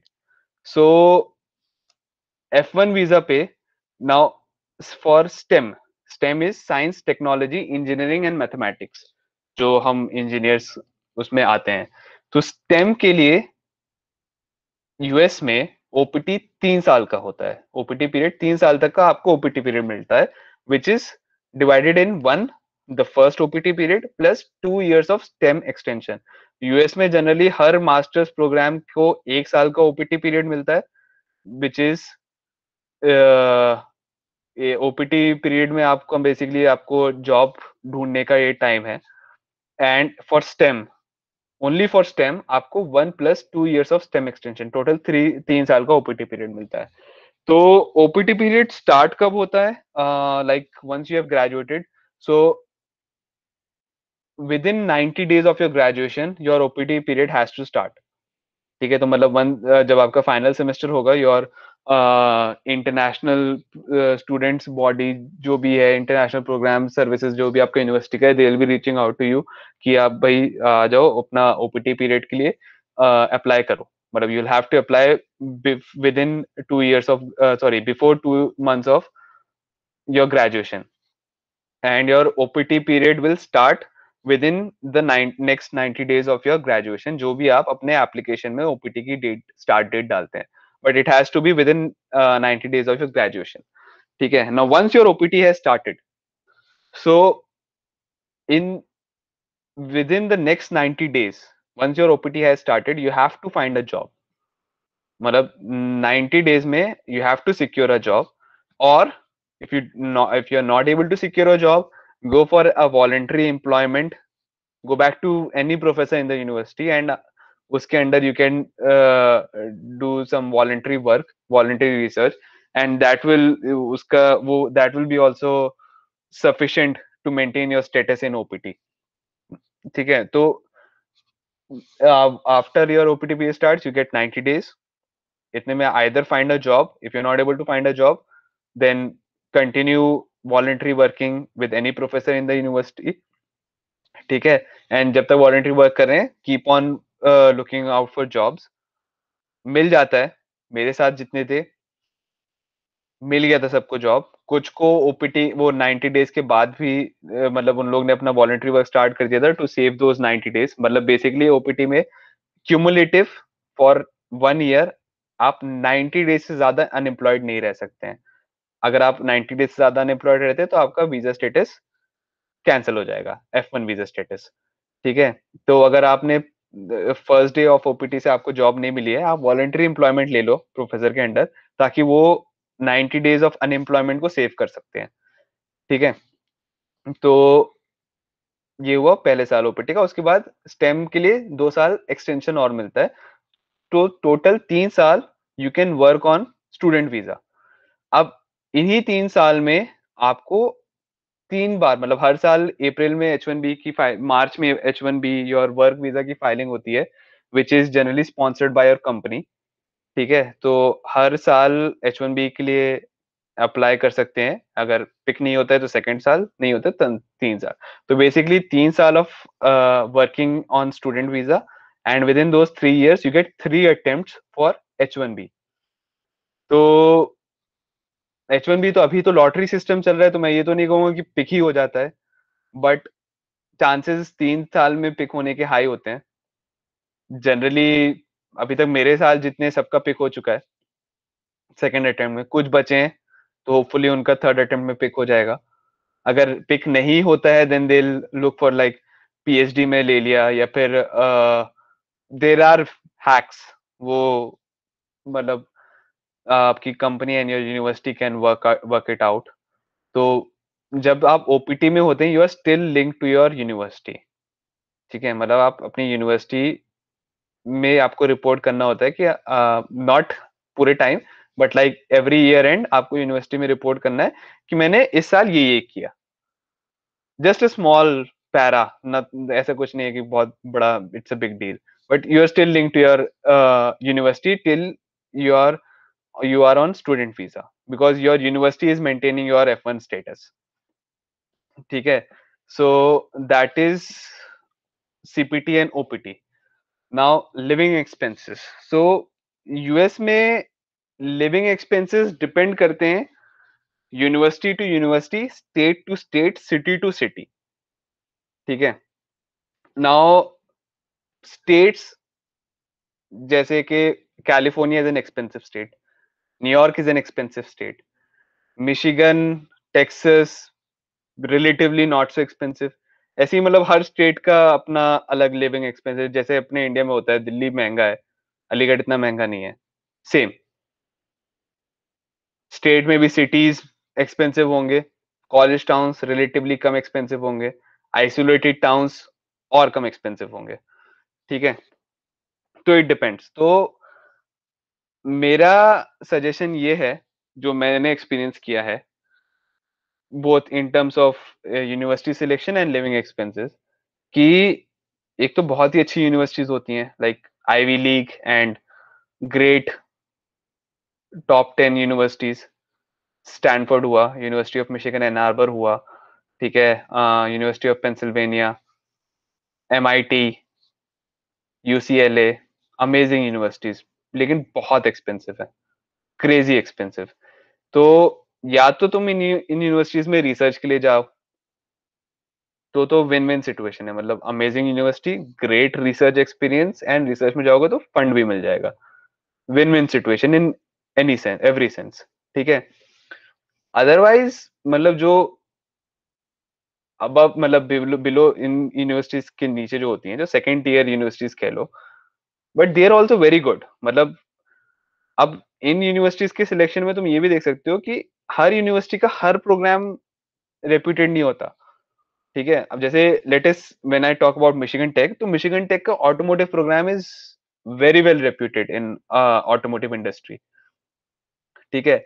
तो ओवरऑल यूनिवर्सिटी की ranking इतनी अच्छी नहीं है, बट उसका automotive program, like automotive industry में अमेजिंग रेप्यूटेशन है उसकी, ठीक है। And it is not that as expensive as latest से university of Michigan Ann Arbor, लेकिन university of Michigan Ann Arbor का ग्रेजुएट स्टूडेंट और मिशिगन टेक का ग्रेजुएट स्टूडेंट अगर ऑटोमोटिव की बात करें, they will start in same team, in the same company, in the same team, at the same pay scale,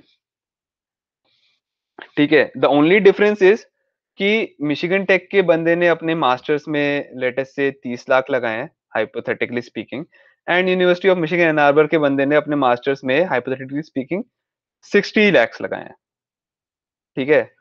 and after graduation दोनों same pay scale पे काम करना चालू कर रहे हैं, ठीक है। तो मतलब अब now this is up to you, अपने ओपिनियन से डिसाइड करना है कि इफ आपका कैसे, पहले तो अप्लाई करके एडमिशन चाहिए, फिर उसके बाद ऑल दीज ये फैक्टर्स को भी कंसिडर कर सकते हैं कि प्रायोरिटी क्या है, वेदर रिसर्च में जाना है तो फिर मतलब अमेजिंग ये जो बड़ी यूनिवर्सिटीज हैं इनमें बेझिझक जाना चाहिए, मतलब लाइक गो अहेड, बिकॉज वो आपको पूरा फंड भी दे देंगे एंड अलग लेवल का एक्सपीरियंस होगा रिसर्च का।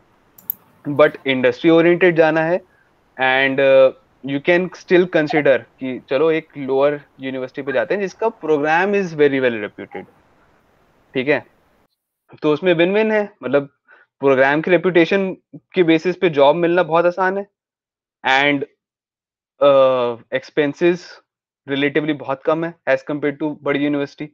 बड़ी यूनिवर्सिटी का ऑब्वियसली फायदा ये है कि उनकी रेपुटेशन इतनी हाई है कि जॉब मिलना आसान होता है, बट एक्सपेंसेस भी ज्यादा होते हैं। तो ये university to university, state to state depend करेगा। नाउ लिविंग एक्सपेंसेस में जो निकालने का, how do you manage your living expenses, तो जनरली हर यूनिवर्सिटी में ऑन कैंपस जॉब्स होती हैं। हम F1 वीजा पे सिर्फ और सिर्फ ऑन कैंपस ही जॉब कर सकते हैं, we can not do off campus job unless and until it's under OPT in in in a company, हम उसके अलावा ऑफ कैंपस जॉब नहीं कर सकते हैं। तो ऑन कैंपस जॉब के जो मिनिमम वेजेस हैं, that is depend depend on the area where you are living at. तो हर ऑन कैंपस जॉब में मिनिमम वेज से जो भी डिफरेंट डिफरेंट पोजीशंस होंगी, वो उस टाइप का वेज होगा। तो जनरली अपने F1 वीजा पे 20 आवर्स अ वीक काम कर सकते हैं when you are doing your semester, ठीक है। तो 20 आवर्स अ वीक एंड जो भी मिनिमम वेज है, तो उसमें मतलब इतना है कि month two month living expense you can cover through those on campus jobs, unless of course अगर आपका RATA लग जाता है तो विन विन सिचुएशन है, तो you will B receiving handsome stipend as well, which will be मतलब good enough for your living expenses plus savings। and अगर ट्यूशन वेव हो गया तो मजा ही आ जाना है। बट ऑन कैंपस जॉब से ऐसा है कि at least living expenses which will include your accommodation and groceries and food, वो आप ऑन कैंपस जॉब के थ्रू कवर कर सकते हैं, ठीक है। बस यही है कि ऑन कैंपस जॉब के लिए मतलब यूनिवर्सिटी में वंस यू लैंड, पहुंच के एक्टिव होके सिक्योर करना होगा। जरूर हो सकता है पहले सेमेस्टर में ना मिले, बट सेकंड सेमेस्टर में तक तो मिल ही जाती है सबको, क्योंकि आप यूनिवर्सिटी में इतना मतलब वहीं पे रह रहे हैं तो आपको पता चल जाता है कि अच्छा यहाँ ओपनिंग आएगी, अप्लाई कर दो, मिल जाएगा। और फिर लोग भी सब डिस्ट्रीब्यूट हो जाते हैं। जैसे पहले तो ये होता है कि पहुंच के भाई जो मिल जाए, किसी को ऑन कैंपस जॉब मिल रही है कि आरए या टीए, जो मिल जाए ताकि मैं अपना फंड निकाल सकूं, वो भागता है। लेकिन एक सेमेस्टर तक सब अपना अपनी अपनी जगह स्टेबलाइज हो जाते हैं कि कोई चलो ऑन कैंपस जॉब में खुश है, late it B dining services या स्पोर्ट्स की कोई जॉब है, या फिर कोई लाइब्रेरी की जॉब है, या फिर एडमिशन बिल्डिंग में जॉब है, जो भी है अपनी अपनी जगह से पहुंच गया, या किसी को आरए बन गया, टीए बन गया, ठीक है, तो सब सेटल हो जाते हैं। तो सेकंड सेमेस्टर तक तो सभी की कोई ना कोई सोर्स ऑफ इनकम बन जाती है, ठीक है, एंड उस सोर्स ऑफ इनकम से एटलीस्ट लिविंग एक्सपेंसेस तो कवर हो जाते हैं, ठीक है। तो जो मेजर खर्चा है वो ट्यूशन का ही होता है, बाकी लिविंग एक्सपेंसेस तो कवर कर ही लेते हैं वहां पहुंच के। एंड ट्यूशन बचा, अगर आरए वगैरह मिल गया तो वो भी हो सकता है आगे का वेव हो जाए, otherwise that is your primary expense जो कि यूएस में होगा। बट इन माय एक्सपीरियंस कि हर कोई यूएस में या तो लोन लेकर आए हो, जैसे भी आए हो, 1 से 2 साल की जॉब में, मतलब आपको 3 साल ओपीटी के तो मिल ही रहे हैं, ठीक है, उसके बाद H1B हो जाए तो और बढ़िया है, but with in 1 to 2 years of your job, loan लिया हो या जैसे भी हो, जितना इन्वेस्ट किया है मास्टर्स में उतना निकाल लेते हैं इजीली। तो एज आई सेड कि job market in US is amazing. सबकी, हर किसी को मैंने देखा है कि जॉब मिल गई है, एंड हर किसी ने अपना लोन पहले 2 साल में कवर कर दिया है, ठीक है। उसके बाद जैसा इन लोग जैसा जो चाहे वो कर सकता है, बट जो मैंने देखा है कि पहले 2 साल में आराम से सबने अपना लोन क्लियर कर दिया विद सेविंग्स, ठीक है। तो ये हो गया लिविंग एक्सपेंसेस। अब लास्ट है जो मेरा इसमें है अकोमोडेशन। तो एक्सक्यूज मी, अकोमोडेशन का मतलब 2 टाइप के अकोमोडेशन अवेलेबल होते हैं जनरली। एक है ऑन कैंपस ऑब्वियसली, जो कि थोड़ा सा महंगा होता है, बट दैट टू डिपेंड्स आप किस टाउन में है। एंड दूसरा है ऑफ कैंपस, या तो कैंपस के जस्ट आउटस्कर्ट्स में या थोड़ा आगे जाके कहीं। वो उसके रेट्स वेरी कर सकते हैं, मतलब डिपेंडिंग किस लोकेलिटी में आप रुकना चाह रहे हैं एंड ऑल दैट। तो अकोमोडेशन के लिए कैसे, अब कैसे ढूंढना है इंडिया में बैठ के, दैट्स अ गुड क्वेश्चन, है ना, कि अकोमोडेशन कैसे ढूंढे। तो इफ जो मैं रिकमेंड करूंगा कि हर यूनिवर्सिटी में एक इंडियन स्टूडेंट्स एसोसिएशन होता है। तो आइदर आस्क योर यूनिवर्सिटी के एडमिनिस्ट्रेशन को ईमेल करो that please connect me to the Indian student association, they'll share a contact with you, reach out to that guy or girl, and वो लोग Indian Student Associations are very active and they are very helpful, so they'll connect you, either they'll help you in getting on campus accommodation, और जितने जैसे हम लोग भी तो यहाँ रह ही रहे हैं, तो मतलब हम लोग से कनेक्ट कर सकते हैं if we have space available in our apartments. मतलब जो लोग ऑलरेडी वहाँ यूनिवर्सिटी में पढ़ रहे हैं उन लोग के भी अपार्टमेंट्स में जगह है, तो they can help you out. और एक ये लोग सब WhatsApp and Facebook and different social medias में एक्टिव है, वहाँ पे ये लोग ग्रुप्स बना देते हैं। तो जस्ट आस्क कि एनीवन हैज स्पेस अवेलेबल, तो just reach out to those guys. Otherwise off campus accommodation का भी यूनिवर्सिटी में के एडमिनिस्ट्रेशन को ईमेल कर दो, and they'll provide you links or contacts to जिनसे reach out for off campus accommodation। तो फिर उन लोग से डील करके जैसे भी, but you can easily find accommodation। और काफी इंडियन स्टूडेंट एसोसिएशन का बेस्ट ये है कि अगर if you're not able to find accommodation from India, तो यूनिवर्सिटी पहुंचो, they'll provide you temporary accommodation among their friends or among their group or through university administration, and then find your suitable accommodation once you reach your university। But it is recommended to find an accommodation before reaching university। Don't leave it out for last moment. तो reach out to those folks. LinkedIn पे भी ढूंढो if you want, कि LinkedIn पे डाल दो जो भी यूनिवर्सिटी है स्टूडेंट इस यूनिवर्सिटी का, जस्ट उस यूनिवर्सिटी में जितने लोग पढ़ रहे हैं आ जाते हैं इजीली. हम लोग इंडियंस है तो हम लोग इंडियंस को ही रीच आउट करते हैं, उसमें से इंडियंस को रीच आउट करो, दे विल हेल्प यू. नहीं रिस्पॉन्ड करते हैं मतलब इट्स नॉट नेसेसरी कि भाई मैसेज करोगे वो रिस्पॉन्ड कर देगा. हो सकता है देखा होगा भूल गया होगा, ऐसा तो नहीं है कि खुन्नस में आके नहीं करता है, मतलब भूल गया होगा तो फिर से पिंग कर दो, रिस्पॉन्स मिल जाता है, मतलब दे आर वेरी हेल्पफुल. तो इजीली वो भी मैनेज हो जाता है. यस, सो आई गेस इसमें से तो मैंने सब कवर कर लिया है. Questions?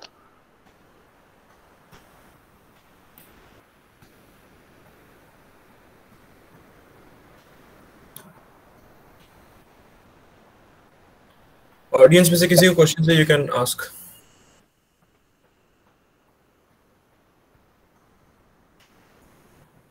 Sir, I have a question. Yep, go ahead. Sir, is it worthy to take a loan and go to US for MS? मेरे एक्सपीरियंस में yes, it is worth it. That also depends on कितना बड़ा loan है. मतलब Stanford का loan is बहुत ज्यादा होगा, बट स्टैनफोर्ड ऐसी यूनिवर्सिटी है कि वहां से एप्पल गूगल में घुस जाओगे तो तुम्हें उस लोन का कुछ पड़ेगा भी नहीं. तो जितना मेरे एक्सपीरियंस में yes, it is worth it.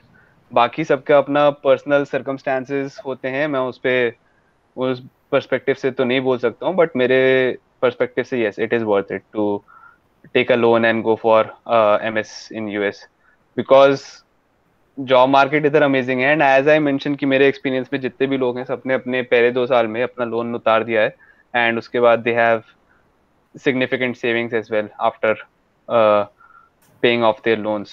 And 3 साल तुम लोग को OPT के मिलते ही मिलते हैं, ठीक है. तो मतलब जैसे ये होता है ना यार कि अगर H1B नहीं हुआ तो क्या हुआ, दैट इज वो सब तो बात की बात है, बट 3 साल OPT का मिलता है. एंड उन 3 साल में तुम अपना लोन तो एटलीस्ट उतार दोगे with decent amount of savings at your disposal. and तब तक उन 3 साल में तुम अपना next step भी plan कर सकते हो कि चलो यहाँ हो गया what next, क्योंकि H1B अगर नहीं मिलता है तो बैकअप क्या है, ठीक है. तो वो सब प्लान करने के लिए तुम्हारे पास 3 साल है.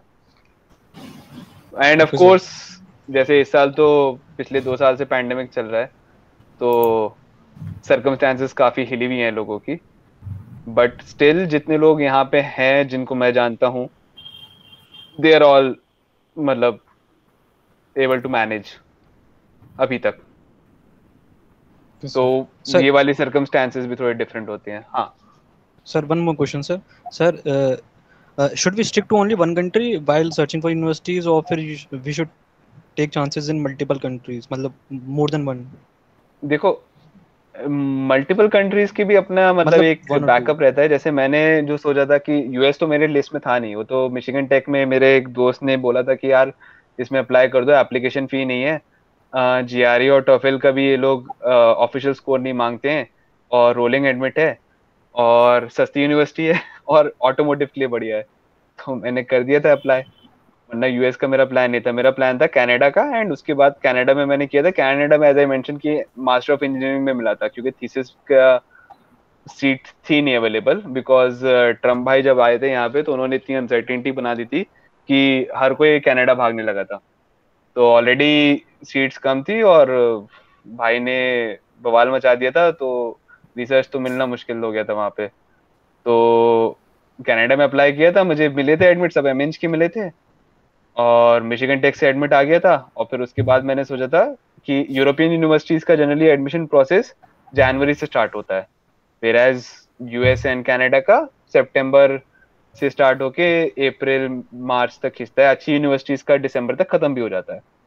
तो ये था कि दिसंबर में कनाडा US का अप्लाई कर देंगे, एंड जनवरी से फिर जर्मनी का और स्वीडन वगैरह की 1-2 यूनिवर्सिटीज मैंने शॉर्ट लिस्ट की थी कि उन लोग का फिर जनवरी से देखते हैं क्या सीन है. तो जनवरी आने से पहले इन सब के एडमिट आ गए थे. तो मैंने कहा अब क्या फायदा भाई, मतलब जर्मनी में अगर अप्लाई करना है तो एक तो जर्मनी का application process is quite different, and उसके लिए फिर जर्मन सीखना भी, अगर जर्मनी में जाने का प्लान करते तो एक लैंग्वेज बैरियर भी था। तो जब एडमिट आ गए थे तो मोटिवेशन मेरा चला गया था कि, but obviously it is a safe bet to apply for multiple universities through, मतलब मल्टीपल कंट्रीज। रीजन बीइंग कि अगर चलो यूएस में अप्लाई किया, एडमिशन हो गया, वीजा गलती से रिजेक्ट हो गया, मतलब ऐसा नहीं है कि रिजेक्ट होना ही होना है, बट हो जाता है कुछ लोगों का, तो देन व्हाट, मतलब हो सकता है कि चलो ठीक है अगले साल अप्लाई कर देंगे, या फिर सेकंड, लोगों का ये होता है कि फर्स्ट अटेम्प्ट में रिजेक्ट हुआ तो सेकंड अटेम्प्ट में हो जाता है पिक।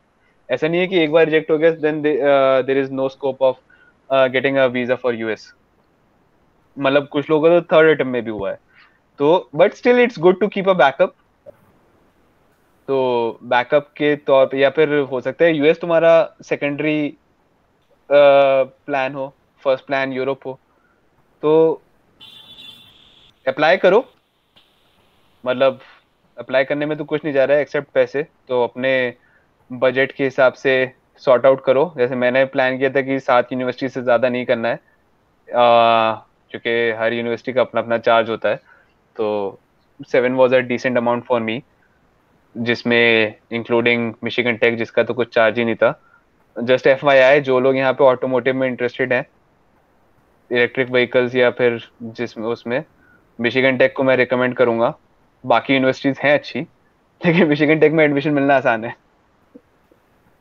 एंड इसका automotive program is very well reputed. मतलब इनका प्रोग्राम ये समझ लो कि मैं ऑटोमोटिव इंडस्ट्री में हूँ तो जितना फीडबैक मुझे मिला है, हर कंपनी मिशिगन टेक की इज्जत रखती है, and the guys from Michigan Tech are respected. मतलब ऐसे रहता, अरे तुम तो टेक से हो, तुम तो नर्ड हो गए।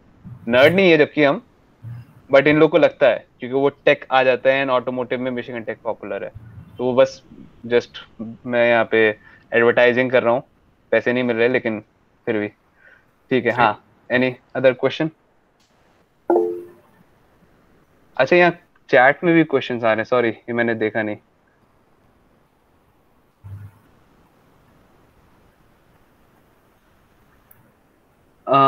How is North Carolina State University MS in computer? North Carolina State University is a very well reputed university. How is it in MS in computer? That I'm not sure. उसके लिए क्योंकि मेरा computer का science का background है नहीं, and इसके लिए यू कैन, मतलब पता कर सकते हैं, बहुत से लोग होंगे अपने एलुमनाइज जो नॉर्थ कैरोलिना स्टेट यूनिवर्सिटी से MS किया है।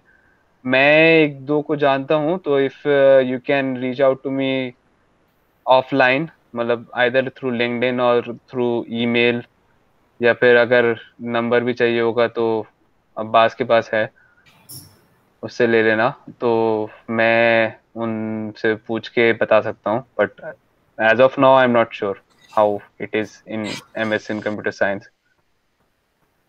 In terms of expenses, Europe or USA, which one is a better choice? So in terms of expenses, तो यूरोप में काफ मतलब ट्यूशन इज रिलेटिवली कम। मतलब जैसे अगर यूएस में tuition fees is 20 to 30 lakhs, तो यूरोप में हो सकता है ट्यूशन फी विल बी, जहां तक मैंने देखा है, 10 lakhs और 5 lakhs INR। बट यूरोप में living expenses are higher than US. तो सपोज मैं एग्जांपल दूंगा स्विट्जरलैंड का। ये थोड़ा क्या कहते हैं, अग्रेसिव एग्जांपल होगा, बट स्विट्जरलैंड में ट्यूशन फी बहुत कम है, बट लिविंग एक्सपेंसेस इतने हाई है कि यूएस की ट्यूशन फी कवर हो जाएगी उसमें। तो that is the difference. Whereas in Germany में ट्यूशन फी है ही नहीं, एंड लिविंग एक्सपेंसेस डिसेंट है, नॉट वेरी हाई। तो इट डिपेंड्स कहाँ कर रहे हो, बट रिलेटिवली अगर ट्यूशन फी यूरोप में नहीं है, उन जगह जाते हो, तो लिविंग एक्सपेंसेस, मतलब ओवरऑल एक्सपेंसेस थोड़े कम रहेंगे as compare to US. Okay, next is, can you recommend some universities with no or less application fees for STEM courses? एक तो मैं मिशिगन टेक बोलूंगा। खैर अभी थोड़ा सिनेरियो चेंज हो गया, सॉरी। अभी because of Covid and all, universities ने भी शायद थोड़ी अपनी फीस बढ़ा दी है। लाइक 15% इंक्रीमेंट हुआ है ट्यूशन फीस में, ठीक है। बट एक जनरल पर्सपेक्टिव से अगर बात किया जाए तो तामू टेक्सास की जो है, it's a very good and very reputed university. Texas A&M university कहते हैं, college station, it's very reputed university, बहुत बड़ी, मतलब टॉप यूनिवर्सिटीज में से आती है, एंड रिलेटिवली बहुत सस्ती है, मतलब एज पर US स्टैंडर्ड्स। उसमें एडमिशन मिलना भी उतना मुश्किल होता है सिंस इट्स सस्ती एंड अच्छी। ऐसी अगर ऑटोमोटिव वालों के लिए तो मैंने मिशिगन टेक बोला ही है, मिशिगन टेक बढ़िया यूनिवर्सिटी है, सस्ती अच्छी। और है अच्छी और यूनिवर्सिटीज भी हैं जो सस्ती हैं एंड अच्छी, but I am not aware. मेरा मेजर रीजन कि यूएस की यूनिवर्सिटीज की इतनी इंफॉर्मेशन कम है क्योंकि मैंने यूएस में इतना रिसर्च किया ही नहीं था, मैं कनाडा का अप्लाई किया था, वो तो यूएस में गलती से हूँ मैं, लेकिन नो रिग्रेट्स। अच्छा, वीजा Okay. एप्लीकेशन टाइमलाइन के बारे में आप कुछ बोल सकते हैं? When do we exactly have to apply for, in which part of the year? तो फ्रॉम योर स्टार्ट डेट से 120 डेज पहले, मतलब within the 120 days of your start date you can apply for visa. 120 days से पहले नहीं apply कर सकते, ठीक है।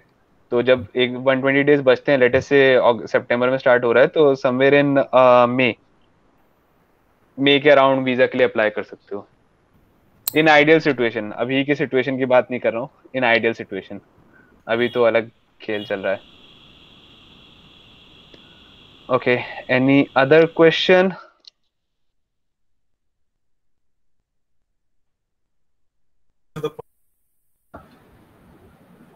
हम लोग यहाँ पे Google Meet पे, बस बिल्कुल स्टार्ट से लेके एकदम एंड तक जॉब सिनेरियो भी इतना अच्छे से एक्सप्लेन कर दिया आपने, and that was very very helpful.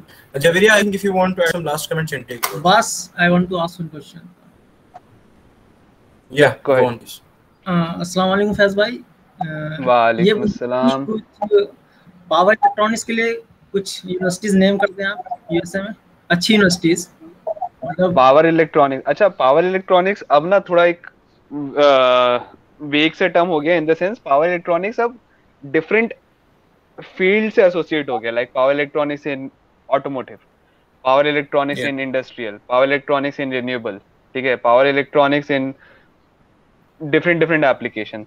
तो TAMU is a very good university for power electronics, motor control, electrification as well as renewable. TAMU is a very good university.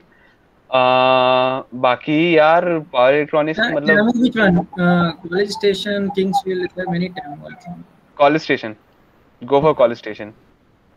बाकी power electronics का जैसे Michigan tech में भी था, but that was focused on automotive, तो उसके लिए अच्छा हो गया, ठीक है। और सारी पावर इलेक्ट्रॉनिक्स तो मतलब हर यूनिवर्सिटी में एक सिग्निफिकेंट पोर्शन होता है। University of Michigan Ann Arbor का पावर इलेक्ट्रॉनिक्स अच्छा है, वो बहुत महंगी यूनिवर्सिटी है बट अच्छा है। यूनिवर्सिटी ऑफ कोलोराडो बोल्डर भी अच्छी है। हाँ, university of Colorado boulder is very good, USA में, मतलब वेरी गुड। कैलटेक तो मतलब इज वेरी कैलटेक तो वही, कैलटेक भी अमेजिंग है। तो मतलब बहुत सी यूनिवर्सिटीज हैं which are very good in power electronics. अब वहाँ पे तो अपना प्रायोरिटी सेट करना। कोलोराडो बोल्डर में स्कॉलरशिप मास्टर्स के लिए शायद नहीं है, उसमें मास्टर्स में स्कॉलरशिप नहीं देते हैं, जैसे ट्यूशन वेवर हो गया, पीएचडी में लोग देते हैं। हाँ, तो वही मतलब वो फंडिंग का यूनिवर्सिटी टू यूनिवर्सिटी थोड़ा सा डिपेंड होगा। तो मतलब once you have finalize your universities, तो फिर तुम उनके, हमारे एमयू के एलुमनाइज हर यूनिवर्सिटी में रह चुके हैं, ठीक है। So try to reach out to those guys, they will help you, मतलब they will be more than happy to help you out in those with questions here. अच्छा, अब अब्दुल रहमान ने क्या है, if you plan to give GRE in third year so as to focus on other things in final with by, हाँ मतलब GRE का यार score कितने साल तक वैलिड होता है? शायद 2 साल के लिए था कि 5 साल।